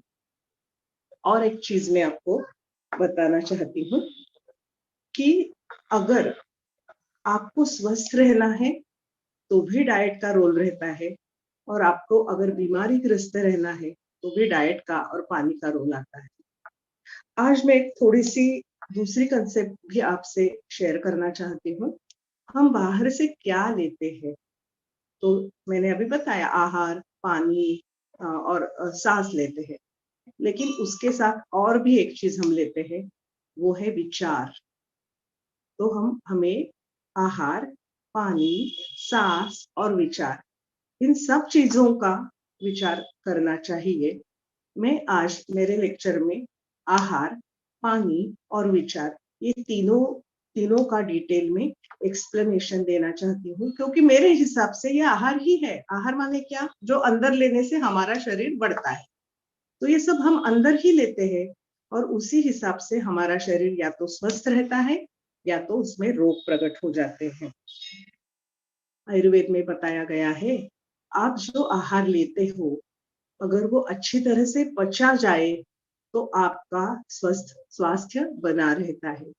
अगर इसमें कुछ गड़बड़ हो, माने के अन्न पचन अगर अच्छी तरह से न हो, तो एक प्रोडक्ट शरीर में बन जाता है, उसको हम बोलते हैं आम। आम माने जो कच्चा भी नहीं और जो पक्का भी नहीं, तो इन बिटवीन। मैं हमेशा एक उदाहरण देती हूँ। हम चाय बनाते हैं, पानी डालते हैं, अपने हिसाब से शक्कर डालते हैं, चाय पत्ती डालते हैं, और वो बॉईल करने के बाद उसमें दूध भी डालते हैं। अगर मैंने दूध डाला और फट से गैस बंद कर दिया, उसको पकने ही नहीं दिया, तो चाय कैसी लगेगी? टेस्टी लगेगी? बिल्कुल नहीं, टेरिबल लगेगी। ये जो है इसको बोलते हैं हम आम। तो जब आहार पर अच्छी तरह से अग्नि के संस्कार नहीं होते तो उससे जो चीज बनती है उसको बोलते हैं आम, और 90% रोगों का कारण आम होता है। तो इसके लिए आहार को हमें बहुत सीरियसली लेना पड़ता है। आहार की तरफ हमें अच्छी तरह से ध्यान देना पड़ता है। अगेन आयुर्वेद के हिसाब से बोलते हैं, अग्नि हमारे शरीर को डिसाइड करता है हमारा शरीर स्वस्थ रहेगा या हमारा शरीर व्याधिग्रस्त बनेगा। तो अग्नि का रोल हमारे शरीर में बहुत इम्पोर्टेंट होता है। आप सबने गीता पढ़ी होगी। गीता में बोला है कि हमारे शरीर में जो अग्नि रहता है उसको बोलते हैं वैश्वानर। तो वैश्वानर के रूप में श्री कृष्ण जी हमारे शरीर में बसते हैं, और जो हम अन्न खाते हैं उनको माने भोग चढ़ाते हैं। तो भगवान को जो भोग चढ़ाते हैं वो ऐसा वैसा चाहिए क्या? गंदा खाना हमें कभी नहीं खाना चाहिए, क्योंकि वो हम भोग हमारे शरीर को देते हैं। हम सबको पता है कि हम भी ईश्वर स्वरूप है, हम भी ईश्वर का ही एक पार्ट है, और जो ईश्वर है वो हमारे शरीर में अग्नि के स्वरूप में बसता है, और वही डिसाइड करता है कि हम अच्छे रहे या हम व्याधिग्रस्त हो। तो इसी हिसाब से ये कंसेप्ट से अगर हमने आज से आहार खाना चालू किया तो बहुत से प्रॉब्लम कम हो जाएंगे। हम कभी भी भगवान को बुरा खाना नहीं देते। तो जो करेक्ट नहीं है डाइट, उसके बारे में आपको मैं बताऊंगी। तो आज से ही हम सब मिलजुल के ये करेक्शन करते हैं ताकि हमारा शरीर स्वस्थ रहे। आहार के बारे में आयुर्वेद में बहुत अच्छी विस्तृत जानकारी दी है। आयुर्वेद में बोला गया है, हम सभी को हितकर खाना चाहिए। अभी हितकर माने क्या? जो हमें अंतिम जिसके परिणाम अंतिमतः अच्छे होते हैं उसको बोलते हैं हितकर आहार। तो कड़वा भी खाना चाहिए क्योंकि वो हितकर है। अभी अच्छा नहीं लगेगा लेकिन बाद में उसके इफेक्ट बहुत अच्छे होंगे, इसके लिए इसको भी हितकर मानते हैं। माँ बच्चे को डांटती है, क्यों? क्योंकि वो बिगड़ न जाए, उसके लाइफ में उसको प्रॉब्लम न आ जाए। तभी बच्चे को बुरा लगता है, लेकिन वो डांटना हितकर होता है, माने के अंतिमतः उस बच्चे को उसका उपयोग होता है। तो इसी हिसाब से हम सबको हितकर खाना चाहिए, ना कि टेस्टी। दूसरी महत्वपूर्ण बात है कि हमारा खाना हमें योग्य क्वांटिटी में खाना चाहिए, इसको हम मात्रा बोलते हैं। इसके बारे में मैं डिटेल में जानकारी दे रही हूँ। ये जो आहार हम लेते हैं, इससे हमारे शरीर के धातुओं का पोषण होता है। हमारे शरीर में 7 धातु यानी बॉडी मटेरियल रहते हैं, जैसे कि रस माने ब्लड प्लाज्मा, रक्त माने ब्लड, मांस यानी मसल, मेद यानी फैट, अस्थि माने बोन, मज्जा माने नर्वस सिस्टम, शुक्र माने रिप्रोडक्टिव, जो रिप्रोडक्शन के लिए जो जरूरी होता है उसको बोलते हैं शुक्र। तो ये जो 7 धातु है, इन सब का पोषण किससे होता है? हम जो आहार लेते हैं उससे होता है, और उससे हमें आरोग्य मिलता है। फिर से बार बार मैं डॉक्टर तपन कुमार जी का जिक्र कर रही हूँ। उनके हिसाब से अगर इस डिसीज में धातु साम्य प्रस्थापित हो, माने के धातु अच्छी तरह से बने, in spite of the disease आप डट के उसका सामना कर सकते हैं। तो इसके लिए बहुत अच्छा आहार लेने की जरूरत होती है। आयुर्वेद में कोई हितकर आहार बताया है, वो कौन सा है? शुद्ध जल। आप सबको पता है कि जब हम अपसेट हो जाते हैं तो पहले पानी पीते हैं। कोई बेहोश पड़ा है तो पानी छिड़कते भी और उसको पानी देते भी है, क्योंकि जल क्या है? आश्वासन कर है। जल से हमें आश्वासन मिलता है, हमें जिंदगी मिलती है, पानी मिलता है उससे। तो जल अच्छा, जो शुद्ध जल है वो हितकर है। दूसरी चीज है गोदुग्ध, माने कि गाय का दूध, गाय का घृत यानी गाय का घी, सेंधा नमक, देन जो चावल 60 डेज में तैयार हो जाता है उसको बोलते हैं रक्तशाली। मैंने कि वो ब्राउन राइस होता है लेकिन वो इतना पचाने के लिए हेवी नहीं रहता, रक्तशाली ऐसा इसका उल्लेख किया है। गेहूं, गेहूं पंजाब के लोगों के लिए ज्यादा अच्छा है, नॉर्थ इंडिया के लिए। हमारे इधर जो रीजनल उगता है वो धान हितकर है। तिल का तेल बहुत अच्छा बताया गया है। तिल के तेल का क्या करना है मैं बाद में बताऊंगी, उसका मसाज हमारे शरीर को करना है। नेक्स्ट फ्रूट है द्राक्षा, माने कि ग्रेप्स। तो ग्रेप्स आइदर फ्रेश और इन ड्राइड फॉर्म, मनुक्के बोलते हैं ना, वो भी हितकर रहते हैं। दूसरा फ्रूट जो बहुत अच्छा होता है वो है दाड़िम, पोमेग्रेनेट। नेक्स्ट इज आंवला। We are really blessed to have this fruit with us, rich with vitamin C and all the nutritional factors in it. आंवला हमेशा हितकर रहता है। मध माने के हनी, और एक वंडर ड्रग के मैं बारे में आपको बताने जा रही हूँ, वो है अदरक। तो ये जो हर्ब्स है वो हमारे शरीर के लिए बहुत अच्छे साबित होते हैं। तो आपके डाइट में इनका इनको लेना इट्स वेरी इंपॉर्टेंट। दूसरा कोई मैं हितकर रेसिपीज के बारे में बताना चाहती हूँ। जो रेसिपीज हम पंचकर्म के बाद भी देते हैं, और ये जो रेसिपीज है इससे हमारे इनिशियल लाइफ में हम खाना स्टार्ट करते हैं, माने कि माँ के दूध के बाद जो जिस फॉर्म में हम बच्चे को खाना देते हैं ना, वो बहुत हितकर होता है। तो पहले क्या करते हैं, हम राइस लेते हैं, उसमें 14 टाइम्स 14 पट पानी मिलाते हैं और पानी डाल के वो उसको हीट देते हैं ताकि वो चावल पक जाए उसमें से। और चावल नहीं खाते, चावल छोड़ के जो पानी बचता है ना चावल पक गए के बारे में बाद में, वो पानी ही पीते हैं, उसको बोलते हैं मंड। ये जो मंड होता है ये बहुत ही लघु होता है डाइजेशन के लिए। डाइजेशन इसका बहुत अच्छी तरह से हो जाता है और इससे हमें सब न्यूट्रिशनल बेनिफिट मिलते हैं।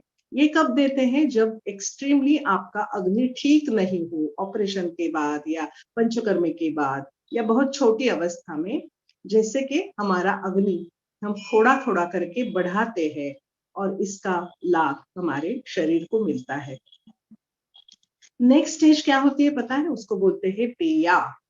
पेया माने same 1 part of rice 14 times water, और उसको हम पकाते हैं ताकि चावल अच्छी तरह से पक जाए। इस टाइम हम चावल फेंक नहीं देते, हम चावल भी खाते हैं और जो लिक्विड बचता है वो भी खाते हैं। इसको बोलते हैं पेया। और पेया के गुण बताए गए हैं। पेया आपकी भूख मिटाती है, आपकी प्यास मिटाती है, आपका फटीग कम करती है, आपके श्रम का हरण करती है, आपको एग्जॉशन आपका कम करती है, और इससे आपके अग्नि को चेतावनी मिलती है। अग्नि अच्छी तरह से मतलब द फायर गेट्स इग्नाइटेड, तो अग्नि को अच्छी तरह से उससे प्रेरणा मिलती है ताकि अग्नि अच्छी तरह से अन्न को पचाए। तो ये जो है वो नित्य हितकर रहता है। पहले मैंने बोला मंड माने के सिर्फ पानी पीना है उसमें का, पेया माने के पानी भी पीना है और चावल भी खाना है। तीसरा है विलेपी। विलेपी माने क्या करते हैं? हम राइस लेते हैं, इसमें थोड़ा सा घी डालते हैं और रोस्ट करते हैं अच्छी तरह से, और 4 टाइम्स वाटर वी ऐड, 4 पट पानी डाल के फिर हम वो चावल कुक करते हैं। इसको बोलते हैं यवागु, यानी कि स्मूथ राइस, जो सॉफ्ट राइस रहता है ना, जैसे हम बच्चे को देते हैं, हम मराठी में उसको गुरगुट्या भात बोलते हैं, तो सॉफ्ट राइस रहता है। ये भी बहुत ही अच्छी तरह से नरिशमेंट देता है और अग्नि को बढ़ाता भी है। इसके साथ में हम मूंग दाल का भी प्रयोग कर सकते हैं। तो मूंग दाल का जो प्रयोग है वो क्या करना है? एक भाग मूंग दाल, उसमें 18 टाइम्स पानी, 18 times water, and then you cook and you add then you cook and you consume that is known as अकृत यूष उसको बोलते हैं, सूप जैसा। मतलब मूंग का सिर्फ मूंग कुक किया हुआ है। अगर नेक्स्ट स्टेज उसकी होती है कृत यूष, माने के उसमें हम सेंधा नमक या घी या सूंठ ऐसा कुछ डाल के लेते हैं, यानी कि मसाला डाल के लेते हैं, उसको बोलते हैं कृतयुष। तो ये जो चीजें मैंने बताई हैं, इसमें से एक तो चीज हर एक को हर दिन लेनी चाहिए। इससे क्या होता है? हमारे शरीर को अच्छा न्यूट्रिशन भी मिलता है और हमारा अग्नि प्रदीप्त भी रहता है। तो once in a day have either 4 or 5 types I have explained, you have one of this that will help your agni to maintain. ये तो बात हुई क्या हितकर है। अभी हम थोड़ा सा बात करते हैं क्या लेना नहीं चाहिए, उसके बाद फिर क्या लेना चाहिए उस पे आएंगे। आयुर्वेद के हिसाब से कभी भी एक खाना खाए वो पचे, वो उसका डाइजेशन होने से पहले दूसरा डाइट नहीं लेना चाहिए। तो नहीं तो उसको बोलते हैं अध्यशन, माने खाते रहना है, पचा है नहीं, कुछ नहीं देखना, खाना है, सिर्फ ठूस के रहना है, उसको बोलते हैं अध्यशन। ये कभी भी नहीं करना चाहिए। पहले का खाना पच जाए उसके बाद में ही हम खाना खा सकते हैं। ये time period can be from 4 to 6 hours। तो 4 घंटे पहले ठूसना नहीं है कुछ भी, और 6 घंटे के बाद भूखा भी नहीं रहना है। तो सिंपल रूल। दूसरा है ज्यादा मात्रा में खाना खाना नहीं है। तो हम क्या करते हैं पता है? हमारा जो खाने का लिमिट होता है उससे हम आधा ही खाना खाते हैं, 1/4 हम पानी के लिए बचाते हैं और 1/4 हम खाली रखते हैं। Just imagine if you can eat 2 chapatis easily, you have to eat 1 chapati only on daily basis. Have little soup, पानी 1/4 और 1/4 भाग खाली रखना चाहिए। हम सब मिक्सर यूज करते हैं, तो मिक्सर में अगर ठूस दिया सब तो अच्छी तरह से वो उसका पेस्ट नहीं हो पाता। हम लोग लेडीज हैं, हमें पता है कि मिक्सर का कोई तो भाग हमें खाली छोड़ना पड़ता है, तभी वो जो मिक्सिंग होता है वो अच्छी तरह से होता है। हमारा स्टमक ये मिक्सर ही है, तो हमारे स्टमक में भी ठूस ठूस के खाना भरना नहीं चाहिए। Half of the quantity should be filled with solid food, 1/4 liquid and 1/4 should be kept empty. अगर ऐसा खाना खाए तो वो अच्छी तरह से पच जाता है। इससे कम भी नहीं खाना चाहिए, थोड़ा सा ही, मतलब हाफ भी न भरे इतना भी कम नहीं खाना चाहिए, नहीं तो शरीर का पोषण नहीं होता। दूसरा, 4 घंटे से पहले भी नहीं खाना चाहिए और 6 घंटे के बाद भी नहीं, 6 घंटे के बाद खाना ही चाहिए। अगर 6 घंटे के बाद भी नहीं खाया तो भी वो शरीर के लिए अच्छा नहीं रहता है। This is a general rule, but अपने अपने हिसाब से हमें एडजस्ट करना पड़ता है। हमें खुद को पता रहता है कि हमें कब भूख लगती है, कब नहीं लगती, तो इसी हिसाब से हमें खाना खाना है। कई लोग उपवास करते हैं, गुस्से में उपवास करते हैं, कुछ चीज लाने के लिए उपवास करते हैं, तो वंस इन अ वाइल उपवास is okay, otherwise don't fast your body. Body को खाने की जरूरत हमेशा रहती है। एक बहुत ही स्पेशल कंसेप्ट में आपसे शेयर करना चाहती हूँ, उसको आयुर्वेद की एक विशिष्टता हम बताते, वो है विरुद्धाहार। विरुद्धाहार माने क्या? दो ऐसी चीजें जो इंडिविजुअली अच्छी है बट जब मिल जाती है तो शरीर में केओस पैदा कर देती है, मतलब उनका संयोग हमारे शरीर के लिए अच्छा नहीं रहता, उसको हम विरुद्धान्न बोलते हैं। विरुद्धान्न के बहुत स्पेशल कंसेप्ट्स इन डिटेल में आपको बताना चाहती हूँ, क्योंकि ये हमें टालना है। पहला है मात्रा विरुद्ध। कोई चीजें अगर सम प्रमाण में ले गई तो वो शरीर के लिए हानि पहुंचाती है, जैसे कि शहद और घी। If you take equal amount of ghee and honey, it is dangerous for the body. So make sure that वो कम ज्यादा पोर्शन में, अगर आपको एक साथ लेना है तो कम ज्यादा मात्रा में ले। दूसरा होता है देश विरुद्ध। माने कि आप बंबई में रहते हो और बंबई में जैसा टेम्परेचर है उसी के समान गुण का अगर आप खाना खाते हो तो वो शरीर के लिए अच्छा नहीं रहता। बंबई में डैम्प वातावरण होता है, तो ऐसा बहुत हेवी खाना बंबई के लिए बहुत अच्छा नहीं है। सोलापुर में बहुत ड्राई रहता है, तो उधर बहुत ड्राई फूड खाया जैसे कि पॉपकॉर्न, तो अच्छा नहीं है। सोलापुर में थोड़ा सा ऑयली खाना पड़ता है, ऑयली मतलब फ्राइड नहीं, ऑयल से मिक्स हुआ हुआ। तो इसी हिसाब से आप कौन से देश में रहते हैं उसके हिसाब से आपको डाइट डिसाइड करना पड़ता है। Luckily Poona is a balanced part है, तो आप अच्छा खाना खा सकते हो। दूसरा है वीर्य विरुद्ध। माने कि उसकी जो पोटेंसी होती है वो वीर्य 2 प्रकार का होता है, शीत या उष्ण। तो दूध शीत वीर्य है और मछली उष्ण वीर्य है। तो अगर दूध और मछली एक साथ खाई जाए तो शरीर को वो हजम नहीं होती, तो ऐसा भी नहीं करना चाहिए। दूसरा है पाक विरुद्ध। माने कि जो खाना अच्छी तरह से पका नहीं है वो खाना, मतलब कि जो कम पका है वो भी खाना हमारे लिए अच्छा नहीं है, और वो जो बहुत पका है, बहुत टाइम से पका है या तो जल गया है, ऐसा भी खाना हमारे लिए अच्छा नहीं रहता। अभी मैं आपको थोड़ा सा शॉकिंग कंसेप्ट बताने वाली हूँ। सब लोग बोलते हैं कि sprouts are healthy, so daily उसका समावेश आपके डाइट में होना चाहिए। आयुर्वेद के हिसाब से this is wrong and wrong. So never ever have sprouts, चाहे वो मूंग दाल की हो, मोठ की हो, किसी भी तरह के स्प्राउट्स नहीं लेना चाहिए। क्योंकि स्प्राउट्स क्या है, न वो कच्चा है न वो पक्का है, मतलब वो बीज भी नहीं है और झाड़ भी नहीं है, तो बीच वाली अवस्था है। हमने बीच वाली अवस्था को क्या नाम दिया है? आम।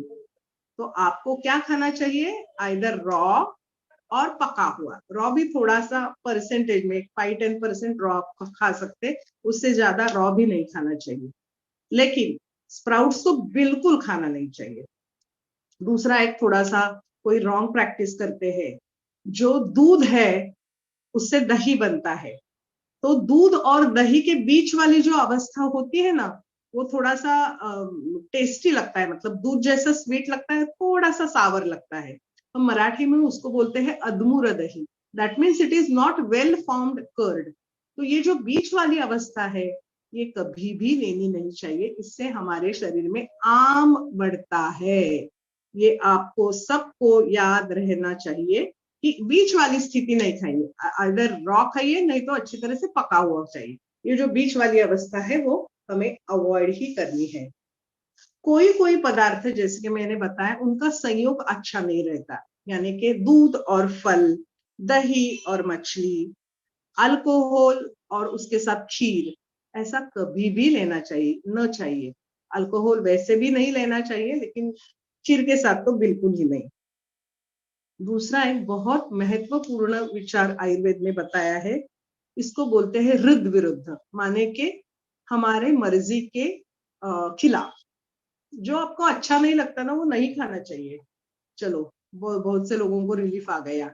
जो मन से अच्छा नहीं लगता, वो आपके शरीर के लिए अच्छा नहीं रहता, तो ये अवॉइड करना ही जरूरी है। लेकिन इसमें टैंट्रम नहीं होने चाहिए, जैसे कि मुझे वेजिटेबल्स नहीं अच्छे लगते, ऐसा नहीं होता है। ये तो खाना चाहिए, लेकिन सबसे जो अच्छा नहीं लगता वो टाल देना ही अच्छा है। जो खाना बासी है वो बिल्कुल ही नहीं खाना चाहिए। जो खाना ओवर राइप है वो भी नहीं खाना चाहिए, जैसे कि केला बहुत राइप हो गया तो भी नहीं खाना चाहिए, कच्चा भी नहीं खाना चाहिए। कच्चा केला थोड़ा सा हेवी होता है, तो फ्रिक्वेंटली ये नहीं चाहिए खाना।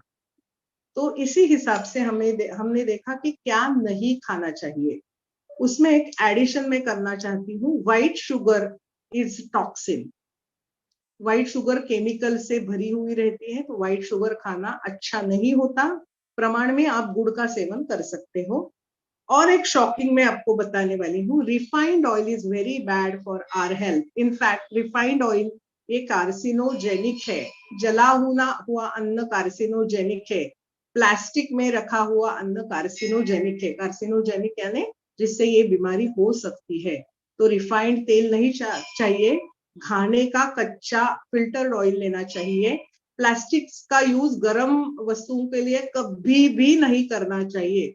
हम देखते हैं कि वो पार्सल लाते हैं ना, गरम गरम पार्सल लाते हैं, दैट इज वेरी बैड। चाय भी ऐसे प्लास्टिक के थैली में देते हैं, वेरी बैड। मेरे हिसाब से प्लास्टिक फेंक ही दो। प्लास्टिक फेंकना चाहिए। ये कोटेड होता है ना, ब्लैक कोटेड या निर्लेप जैसा, वो भी फेंक देना चाहिए। Use natural like iron vessels या पीतल के या कॉपर के या चांदी के बर्तन यूज करने चाहिए। इसके बारे में फिर से मैं बोलने वाली हूँ, लेकिन अभी बात निकल गई है तो मैं उसको वो बोलती हूँ। दूसरा है, खाना खाते समय कोई नियमों का पालन करना पड़ता है। वो नियम पालना बहुत जरूरी होता है। इसके बारे में मैं आगे बोलने वाली हूँ। तो ये अभी मैंने क्या बता दिया कि क्या खाना नहीं है। अभी आप बताओगे तो फिर क्या खाना है और कैसे खाना है ये बताइए। तो खाना खाने के नियम मैं आपको बताती हूँ। You have to eat freshly prepared food which is hot or warm in temperature. खाना ताजा चाहिए, उष्ण चाहिए। ताजा मतलब खाना बनाने के बाद within 42 minutes you have to consume it. 42 minutes के बाद वो खाना बासी हो जाता है। अभी इस जमाने ये कितना प्रैक्टिकल है आप अपने हिसाब से कर लो। Try to have fresh food at least once in a day. जैसा बहुत फ्रेश खाना खाओ, वो चाव में भी अच्छा रहता है, उससे अग्नि भी संदूषित होता है, उसका पचन भी अच्छी तरह से होता है और उसके बेनिफिट्स हमारे शरीर को 100% मिलते हैं। और नेक्स्ट है स्निग्ध खाओ। स्निग्ध माने फ्राइड नहीं, लेकिन जिसमें तेल, घी ऐसी स्निग्ध चीजें हैं वो हमारे डाइट में होनी चाहिए। हमारा शरीर ये स्निग्धता की वजह से बढ़ता है।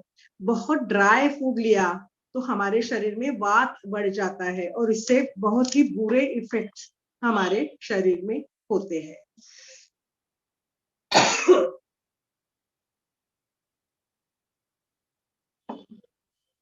तीसरा नियम है, खाना किधर खाना चाहिए। खाना हमेशा अच्छी साफ सुथरी जगह पे खाना चाहिए, एकांत में खाना चाहिए। खाना खाते समय हमारा मन प्रसन्न हो ऐसा हम देखें। अगर अप्रसन्न मन हो तो खाना खाना नहीं है। Emotional eating is band.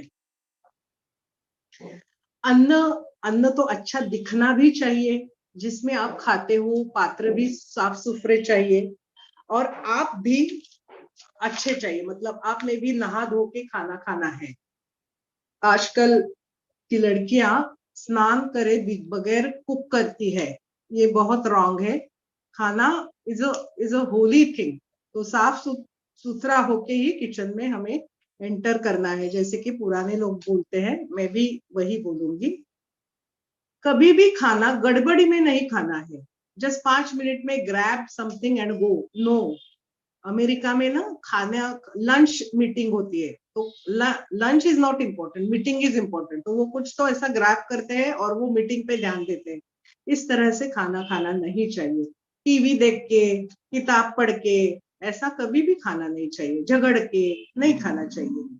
खाना खाते समय ज्यादा बोलना भी मना है, ज्यादा हंसना भी मना है, क्योंकि हम खाना खाते हैं, अगर हंसे और बोले तो हमारे मुख में से जो पार्टिकल्स है वो दूसरे के प्लेट में चले जाएंगे, विच इज अनहाइजीनिक। खाना हमेशा फोकस होके आनंदित मूड पे और कृतज्ञता पूर्वक खाना अच्छा है।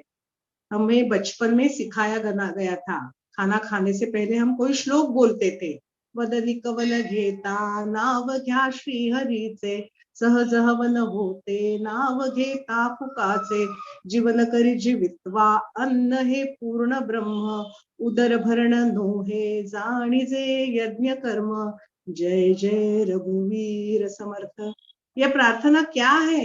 ये प्रार्थना कृतज्ञता है, और हर किसी धर्म में ये है। क्रिश्चियन लोगों में भी वो थैंक करते हैं फूड को। सभी धर्मों में खाने के प्रति पहले कृतज्ञता व्यक्त की जाती है, क्योंकि खाने से ही हम वो बनते हैं। अगर खाना खाने से पहले हम उसके बारे में अच्छा नहीं सोचेंगे तो हमारे शरीर में अच्छे इफेक्ट्स नहीं होते। मेरे पापा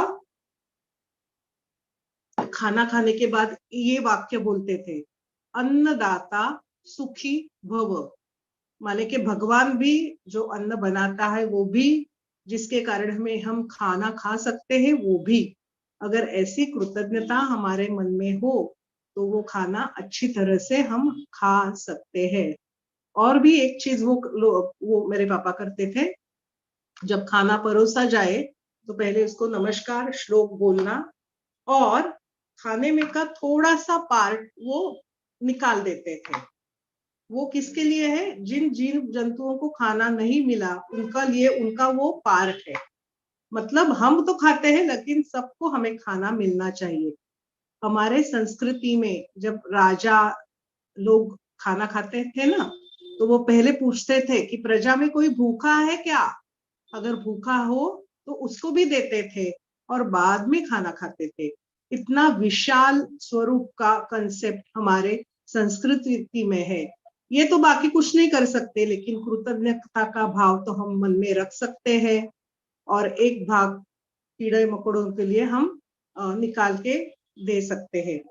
हमारे घर में हमेशा गाय को हमें अन्न देना चाहिए, कौओं के लिए रखना चाहिए, ताकि सब लोग प्रसन्न हो।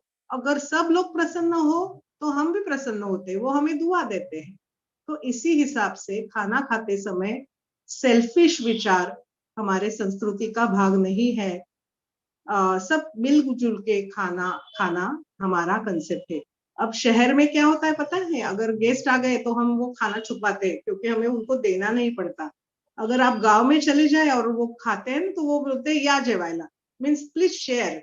तो कितनी बड़ी बात है, तो ये दिमाग में रहना चाहिए।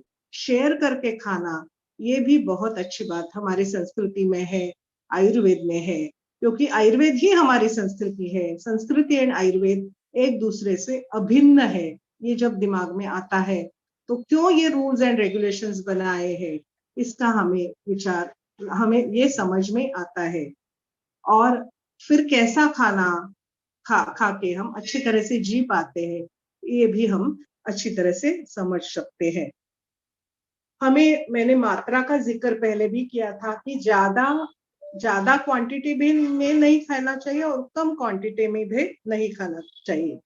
और पहला खाना जब पच गया हो, माने कि after 4 hours you can have the other food.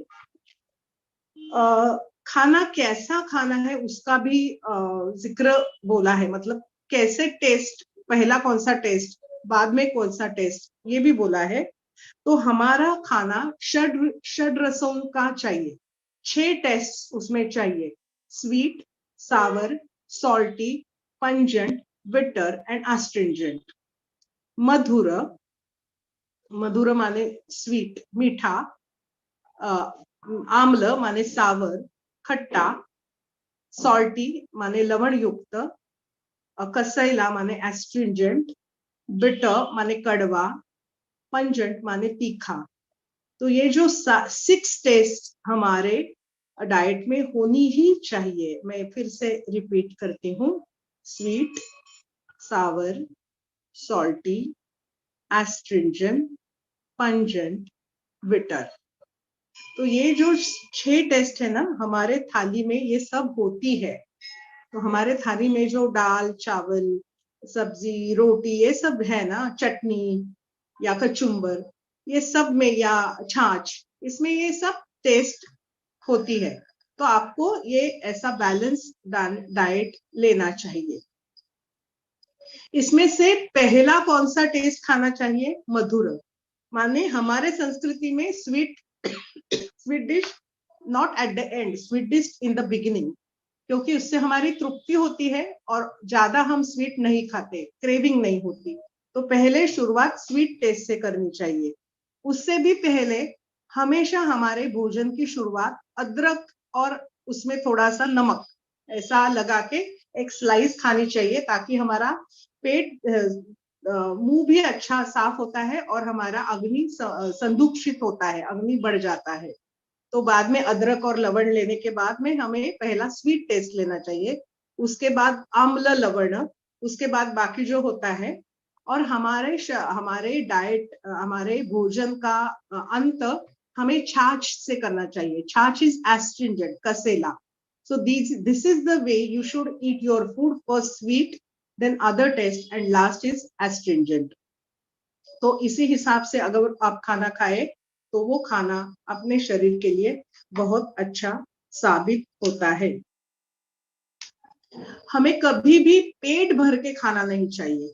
जैसे कि हम कभी कभार, ओकेजनली इट्स ओके, शादी के टाइम या तो बहुत पेट इतना भर जाता है कि हम कोई मूवमेंट भी कर नहीं सकते। ये every time is not good, once in a while it is okay. मैंने पहले भी बताया कि भगवान में जो भगवान हमारे पेट में अग्नि रूप में बस जाता है, उसकी पूजा करनी है। हम जब खाते हैं तो उसकी पूजा करते हैं। इस भाव से अगर खाया जाए तो बहुत से रॉन्ग प्रैक्टिसेस हम टाल सकते हैं। अभी मैं बताने वाली हूँ किस पात्र में खाना चाहिए। तो मैंने पहले भी बताया कि पात्र साफ सुथरा होना चाहिए।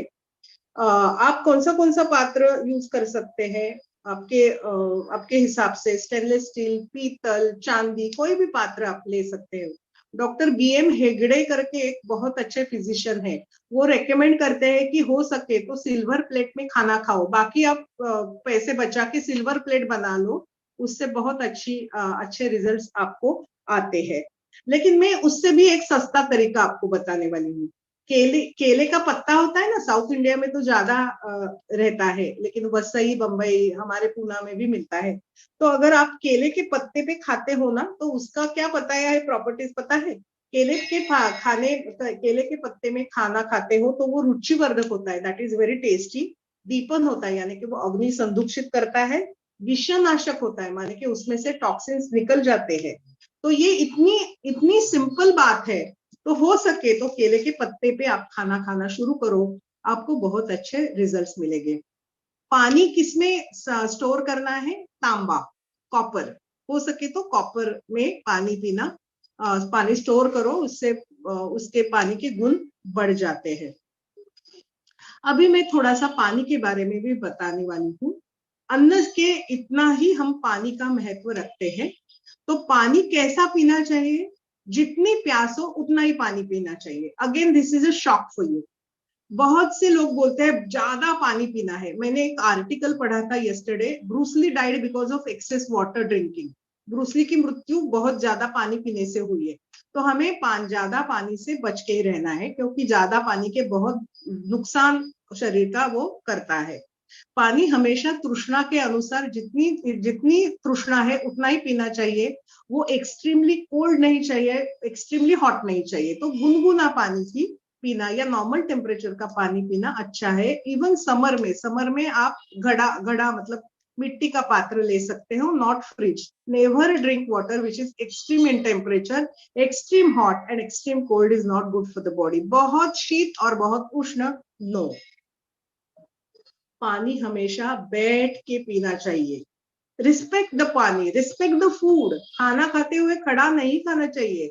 ये वंस इन अ वाइल हम जो जब शादी में खाते हैं तो खड़ा रह के ऐसा कुछ खाते हैं। Try to sit and eat, this is a kind of respect for food. उसी हिसाब से पानी बैठ के पीना चाहिए, नहीं तो वो बहुत लोअर साइड उंडुक तक मतलब सीकम तक चला जाता है और उसमें उसका पाचन नहीं हो पाता, उससे घुटना दर्द हो सकता है। तो पानी हमेशा बैठ के पीना चाहिए। पानी पीते समय अगेन अन्न जैसी कृतज्ञता हमारे मन में होनी चाहिए, क्योंकि पानी में बहुत पावर रहती है। पानी कैन ब्लेस यू, वो अलग टॉपिक है, लेकिन पानी में बहुत ताकत होती है। एक और मैं कंसेप्ट बहुत इंपॉर्टेंट आपसे शेयर करना चाहती हूँ। इस रोग में कौन सा पानी पीना है? इस रोग में सुवर्ण सिद्ध जल पीना है। सुवर्ण सिद्ध जल क्या है? तो अगर ये जो पेशेंट है वो 2 लीटर पानी दिन में पीता है, तो हमें एक बड़े पात्र में 4 लीटर पानी लेना चाहिए। उसमें एक सोने की रिंग डालनी चाहिए। रिंग प्लेन हो, नहीं तो सिक्का हो तो भी चलेगा, लेकिन उसमें कोई स्टोन नहीं रहना चाहिए। प्लेन गोल्ड, या 18 कैरेट हो या 24 कैरेट हो, जो भी आपके पास है वो डालना चाहिए। और वो पानी को हीट देनी चाहिए, पानी उबालना चाहिए। कितनी देर तक पानी उबालना है? जब तक पानी हाफ नहीं हो जाता, मतलब 4 लीटर से 2 लीटर बनता है, उतने टाइम तक उसको उबाला जाता है। बाद में इसके में से गोल्ड निकाल के पोंछ के सेफ जगह रख देना है। तो इसको बोलते हैं सुवर्ण सिद्ध जल। ये जो जल है ये बहुत ही ताकत देता है। इसको सुसंस्कारित जल बोलते हैं। अगर आप साउथ इंडिया चले जाओ तो उधर प्लेन वाटर नहीं मिलता, उसमें कोई वनस्पति डाल के पानी देते हैं। ये शरीर के लिए बहुत अच्छे रहते हैं, जैसे कि सूंठ हो या मुस्ता हो, कोई भी, या वाड़ा हो। हम समर में पीते हैं ना वो वेटिवेरा डाल के, तो ऐसा डाल के ही हमेशा अगर पानी पिया जाए तो उसके बहुत अच्छे रिजल्ट्स आते हैं। एक और पानी का मैं प्रकार आपको बताने वाली हूँ। दिवाली में लक्ष्मी पूजन के दिन जो राइस फ्लेक्स रहते हैं ना, क्या बोलते हैं, साड़ीच्या लाह्या हम मराठी में बोलते हैं। ऐसी लंबी लंबी वाइट लाही आती है। तो अगर एक मोठ वो लाही लेके उसमें बॉइलिंग वाटर 2 कप या 1 कप ऐड कर दिया जाए, और अगर वो पानी पीना है और वो लाही भी खानी है, तो ये जो पानी है ना, ये सलाइन जैसा काम करता है, इतना इफेक्टिव रहता है। इसको बोलते हैं साड़ीच्या लाह्याचं पाणी, मतलब के राइस फ्लेक्स का पानी। ये भी पानी हमारे शरीर में इस रोग के लिए बहुत अच्छा साबित होता है। तो पानी के बारे में मैंने बताया। Never drink water when you are not thirsty. Never force yourself to have water. Don't drink excess water. Don't starve you. I mean, thirst. So immediately you have to drink water. Don't be dehydrated. क्योंकि dehydration अच्छा नहीं है शरीर के लिए. Try to drink medicated water, सुवर्ण सिद्ध जल, या कोई ऐसा कुछ स्पाइस। पानी में अगर एक एक स्पाइस डाले ना तो बहुत अच्छा लगता है। मेरी दीदी ऐसे करती थी। वो she used to take a container where she used to put her drinking water, और आज क्या लौंग डाल दी, नेक्स्ट डे क्लव डाल दी, नेक्स्ट डे इलायची डाल दी। ऐसा स्पाइसी वाटर भी आप हमेशा पी सकते हैं, उससे टेस्ट भी अच्छा आता है और उससे शरीर अच्छा बनता है। आपने अल्कलाइन वाटर के बारे में भी सुना होगा। अल्कलाइन वाटर माने के उसके बहुत ज्यादा तरीके रहते हैं, लेकिन सबसे इजी तरीका रहता है खीरा, ककड़ी, ये पानी में डाल के पिया जाए, या लेमन लाइम जूस। तो वो वाटर हमारे शरीर के लिए बहुत अच्छा रहता है। अल्कलाइन वाटर में कोई भी जीव जंतु अच्छी तरह से टिक नहीं सकते, तो हमें साफ सुथरा और बहुत मेडिकेटेड वाटर हमें मिलता है। तो you can try these kind of water. तो अभी मैंने डाइट के बारे में बोला, क्या खाना है, क्या कैसा खाना है।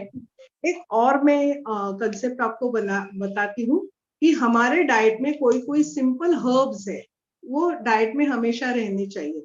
जैसे कि नॉर्मल स्पाइसेस, जो हम स्पाइसेस यूज करते हैं, उसका डाइट में यूज करना हमारे अग्नि के लिए बहुत अच्छा रहता है।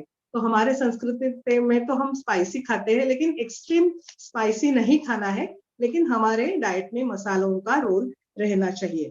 उसके साथ में कोई कोई हर्ब्स रहती है, उसका हमें ज्यादा से ज्यादा इस्तेमाल करना होगा। जैसे कि मैंने पहले बताया था, आंवला तो आपके डाइट में चाहिए, आर्द्रक यानी कि अदरक चाहिए, दाडिम यानी पोमेग्रेनेट चाहिए, और एक जादुई हर्ब है जिसको हम मुलेठी बोलते हैं, यष्टि मधु, तो उसका भी डाइट में आपके अगर समावेश है तो बहुत अच्छा रहता है। शतावरी करके होती है, शतावरी और अश्वगंधा, ये जो 2 हर्ब्स है वो हमारे शरीर के लिए रसायन का काम करती है, रिजुविनेशन का काम करती है। कोविड के टाइम में हमने बहुत से लोगों ने गुरुची यानी के किनोस्पोरा, तो कोविड के टाइम में हमने गुरुची का यूज बहुत समय किया था।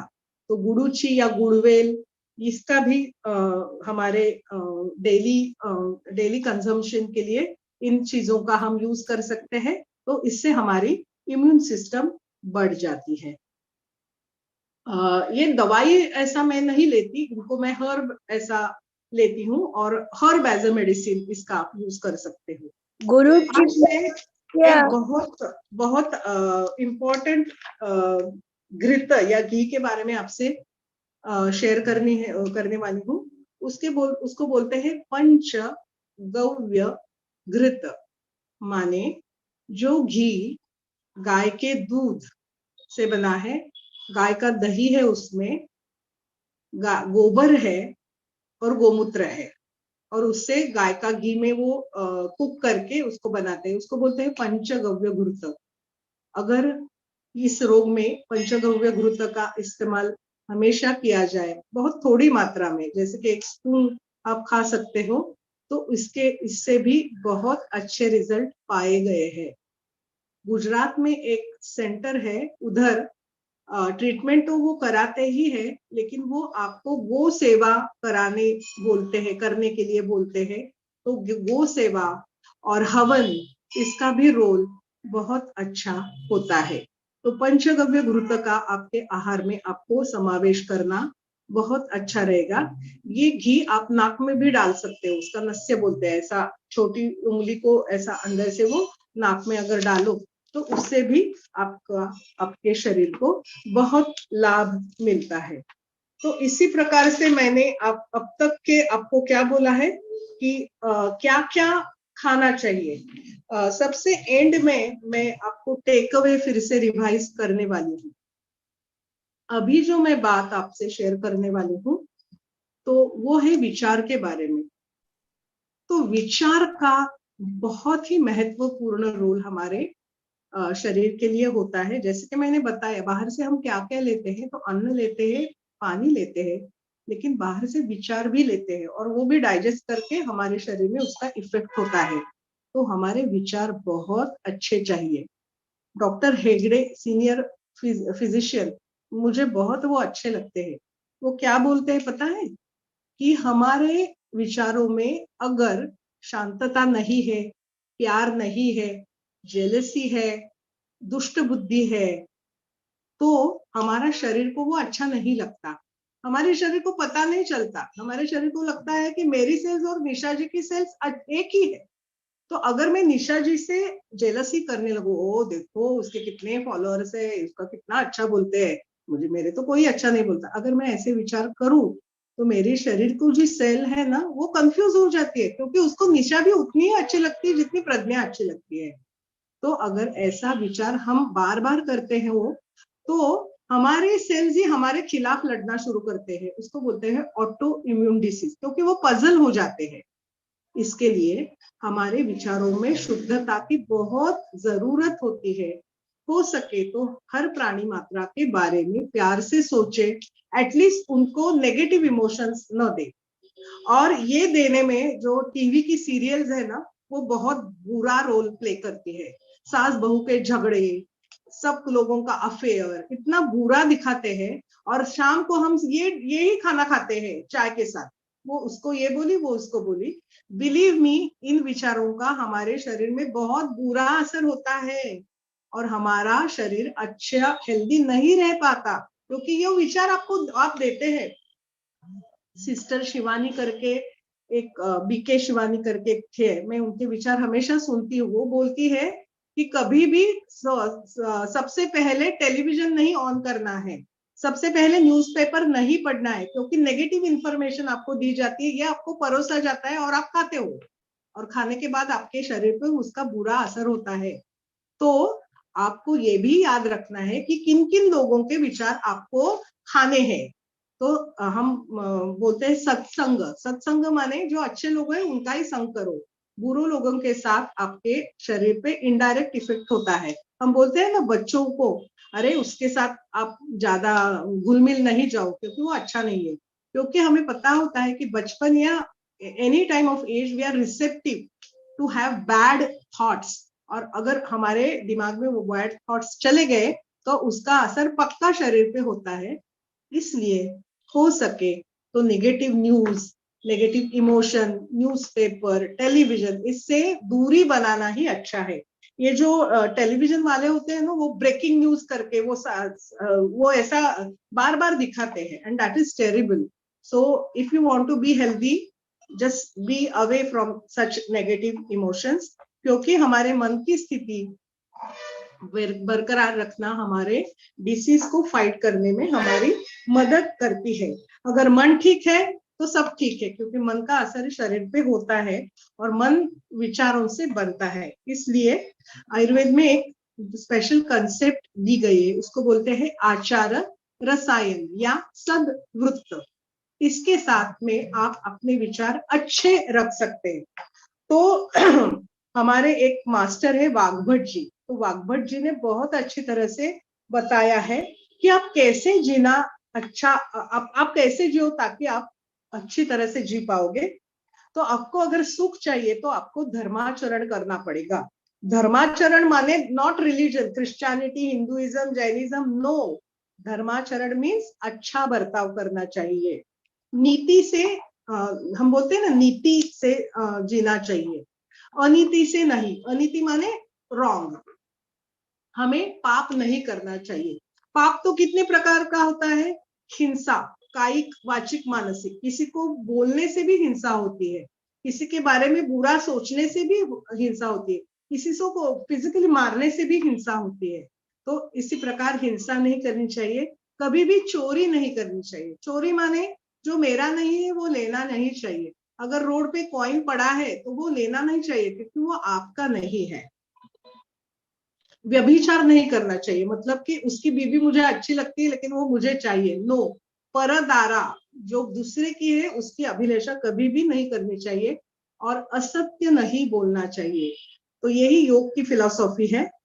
परदारा, परद्रव्य की अभिलाषा, किसी के बारे में बुरा चिंतन करना, ये हमारे लिए अच्छा नहीं साबित होता। सब लोगों का कल्याण हो। सर्वेत्र सुखिनः सन्तु, सर्वे सन्तु निरामयाः, सर्वे भद्राणि पश्यन्तु, मा कश्चित् दुःखम आपनुयात्। ये जो प्रार्थना है वो हमें जीनी चाहिए, तभी हम खुद अच्छी तरह से जी सकते हैं।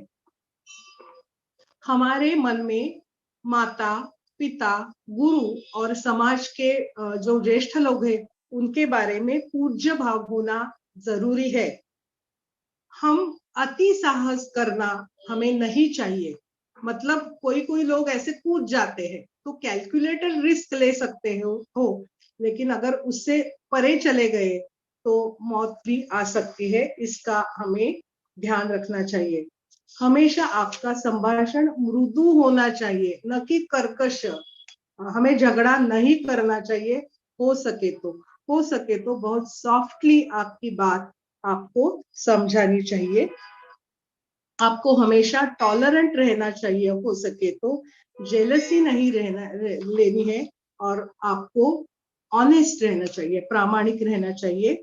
विद्या, आपको विद्या के बारे में हमेशा आदर पूर्वक ही सोचना चाहिए, और व्यसन के से दूर रहना चाहिए। हम जो टीवी वगैरह देखते हैं तो एंटरटेनमेंट का भी अतिरेक होना हमारे लिए अच्छा नहीं रहता।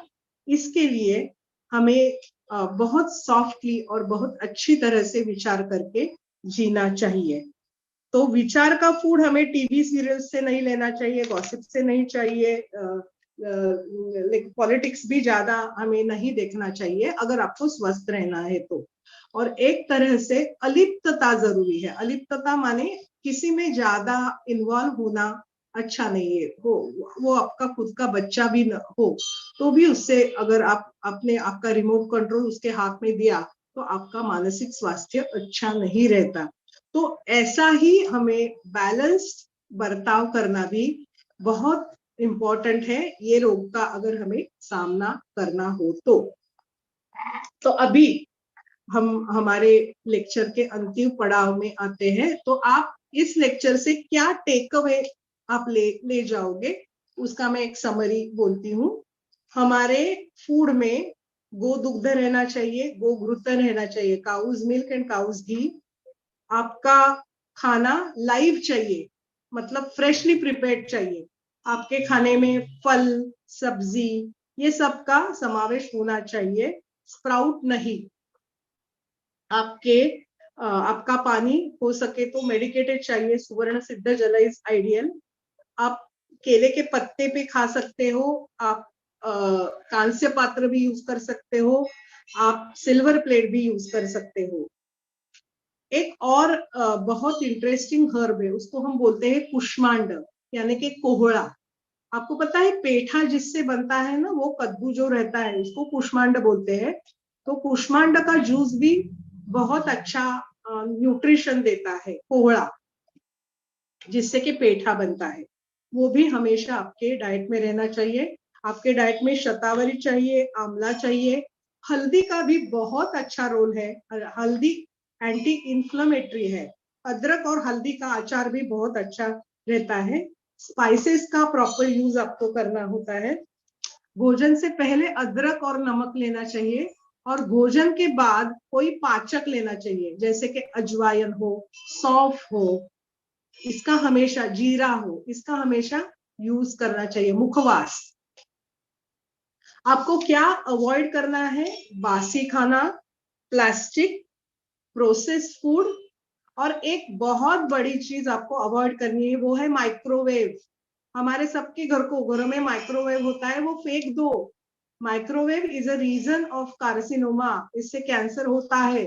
तो माइक्रोवेव का यूज हो सके तो न करना ही अच्छा है।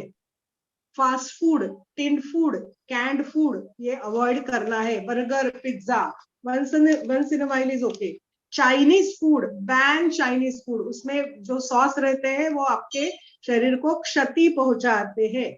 बेकरी फूड, मैदा, इसका यूज नहीं करना चाहिए।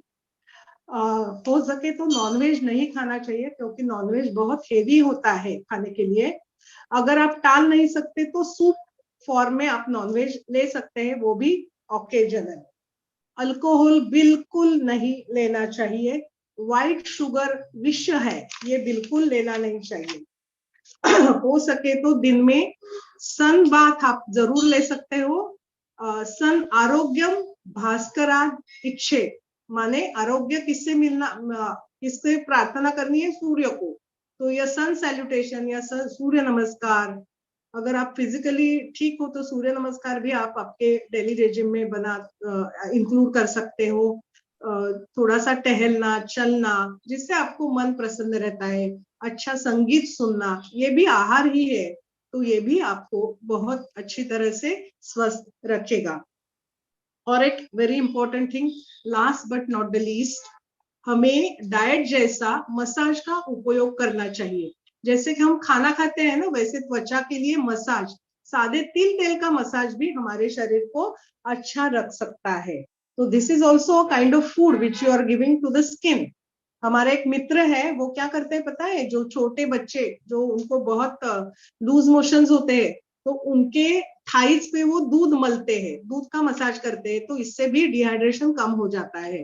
तो जैसा हम ओरली खाते हैं वैसे हमारी स्किन भी खा सकती है। स्किन का फूड क्या है, तिल का तेल या कोई मेडिकेटेड ऑयल।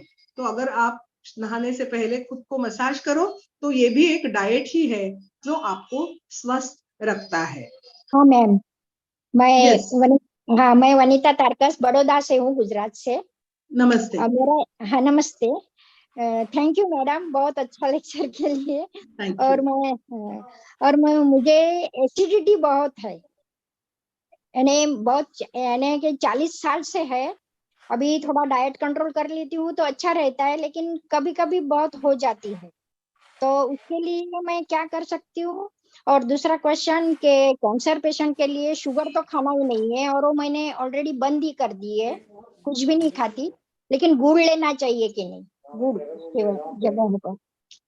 ये गुड क्वेश्चंस।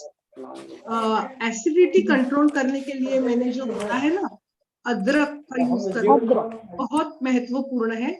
अदरक सॉल्ट से आप कोई भी खाना खाते हैं तो उसके पहले अदरक सॉल्ट में डुबो के खाना चाहिए, और आप कोई भी खाना खाने के बाद आपको अजवाइन थोड़ा सा खाना चाहिए।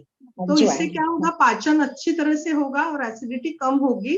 और एसिडिटी कम करने के लिए और भी एक है कि आप जितना खाना चाहते हो ना उससे थोड़ा कम खाओ, एक तो निवाला कम खाओ, और रात में 7 के बाद कुछ भी नहीं खाना है, अर्ली डिनर इज गुड।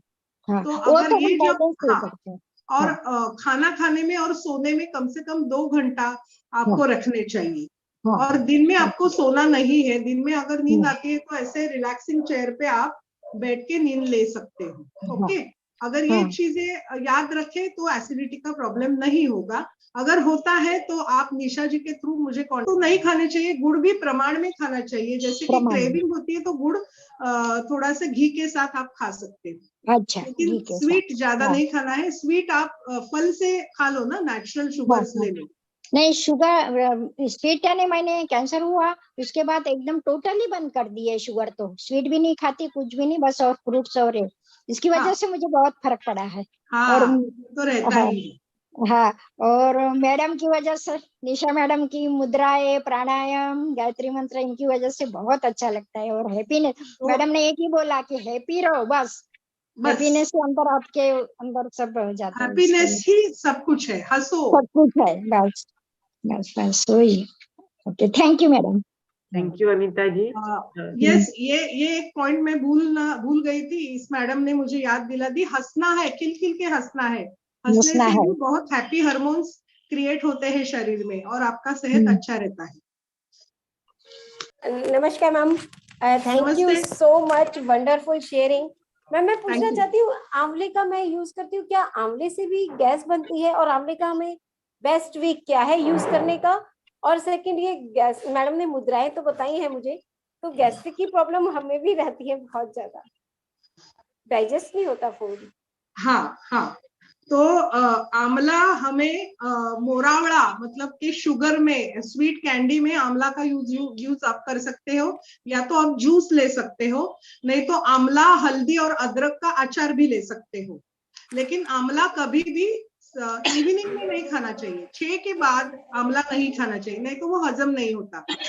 शाम को 6 बजे से पहले ही आप आंवला ले लो तो उसका बहुत अच्छा असर होता है। आंवला सुपारी के फॉर्म में भी आप आंवला ले सकते हो। और बहुत से लोगों को डाइजेशन का प्रॉब्लम है, तो अगर मैंने जो रूल्स बोले हैं अगर वो आप ओबे करते हो तो डाइजेशन आपका बहुत अच्छी तरह से सुधर जाएगा।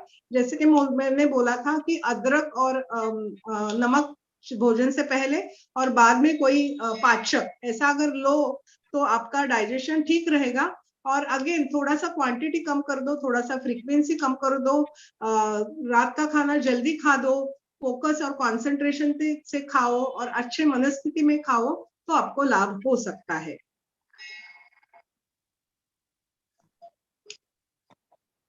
Thank you ma'am, thank you. अदरक और नमक खाने से पहले ले लें और चूरन बाद में लें। Thank you so much. और मैम आंवले का हम अगर गुड़ मिला के लेते हैं, मम्मी जैम की तरह बना देती हैं गुड़ डाल के, तो चलेगा, वो भी चलेगा, चलेगा, ठीक है। चलेगा। मैडम एक नारियल के पानी के बाबत में पूछना था कि नारियल का पानी रोज पीना चाहिए और किस टाइम पीना चाहिए? नारियल का पानी पीने से अगर आपको सर्दी होती है तो वो आपके लिए सूटेबल नहीं है। अच्छा। लेकिन नारियल का पानी अगर पी के आपको अच्छा लगता है तो वो दिन में ही पीना चाहिए, न कि इवनिंग 6 से पहले, और उसके साथ कुछ नहीं खाना पीना, वो सिर्फ नारियल पानी लेना है। एक खाने का टाइम नारियल पानी ले लो। लेकिन नारियल पानी से बहुत से लोगों को सर्दी हो जाती है, तो सर्दी होना अच्छा नहीं है। तो उस हिसाब से क्वांटिटी एडजस्ट करो, ज्यादा भी नहीं लो, सिर्फ 100 to 150 ml इतना P low. Okay, thank you. Daily ले सकते हैं ना? डेली ले सकते हैं। हाँ ले सकते हैं। Thank you. नमस्ते मैम। नमस्ते, I am Usha from Pune. Very informative session, अच्छा लगा।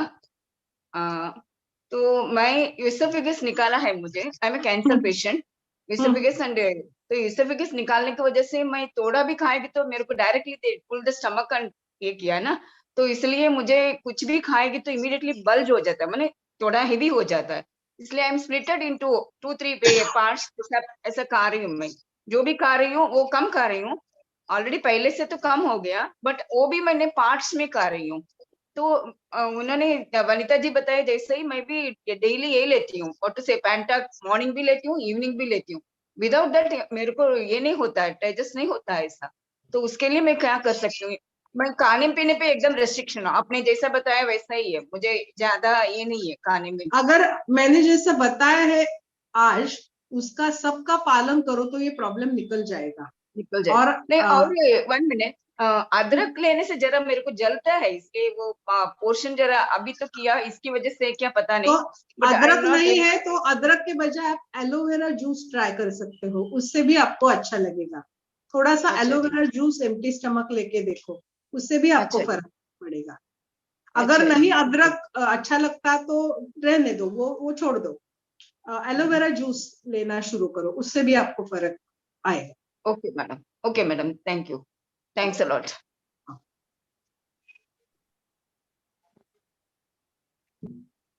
किसी ने पूछा है कि व्हीट ग्रास जूस ले सकते हैं क्या? वो क्या wheat grass juice very good addition. Yes it's a live food. Wheat grass juice का बहुत अच्छा रोल है। आई एम सॉरी, मैं भूल गई थी, thank you for reminding me.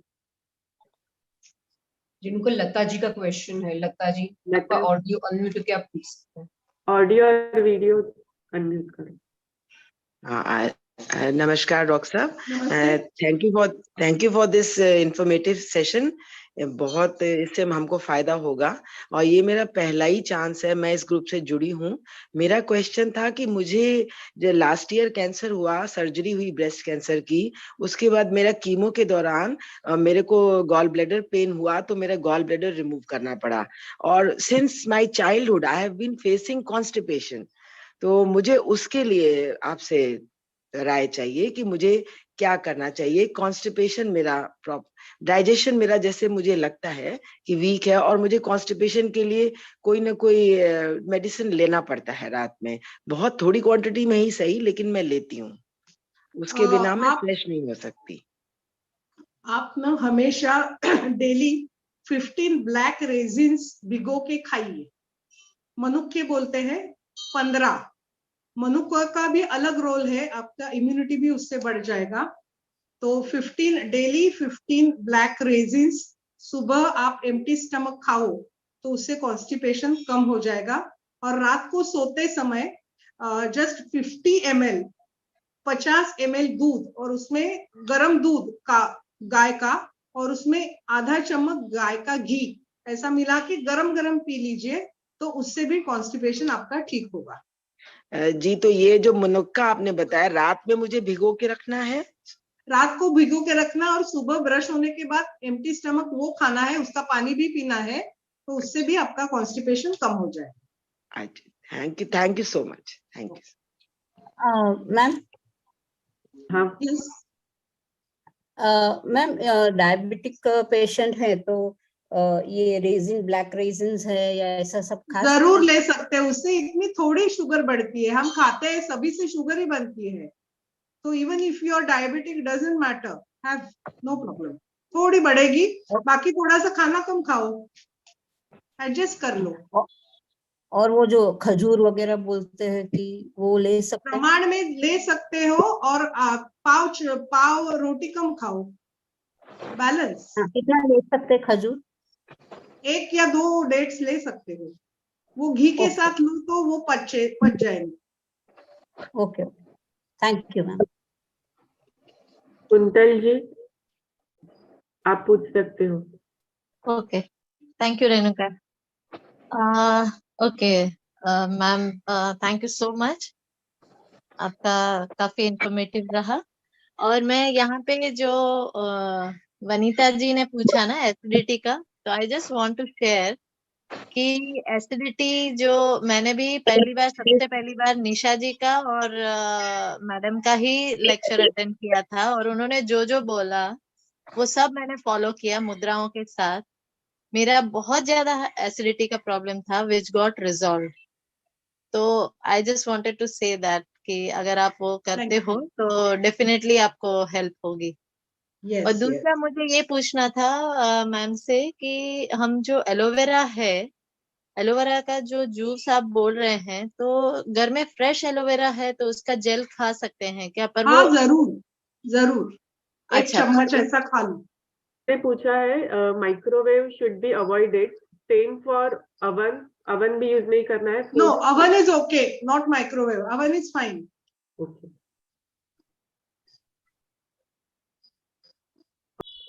आपने बोला तांबे के बर्तन में पानी रखना चाहिए। आजकल तो जो बिस्लेरी बॉटल 20 लीटर्स का मिलती है, क्या is it okay to drink that water? No. What is the solution please? Plastic में जो पानी होता है वो बासी पानी होता है, इससे आपके शरीर को क्षति पहुंचती है। Try to drink fresh water. पानी लाइव चाहिए, बासी पानी नहीं पीना है। और प्लास्टिक में वो रखा तो उसके और भी प्रॉपर्टीज बिगड़ जाते हैं। Please don't consume that. Can we transfer that into a copper vessel? Yes. Thank you. लेकिन उससे आप सुवर्ण सिद्ध जल ही पियो ना।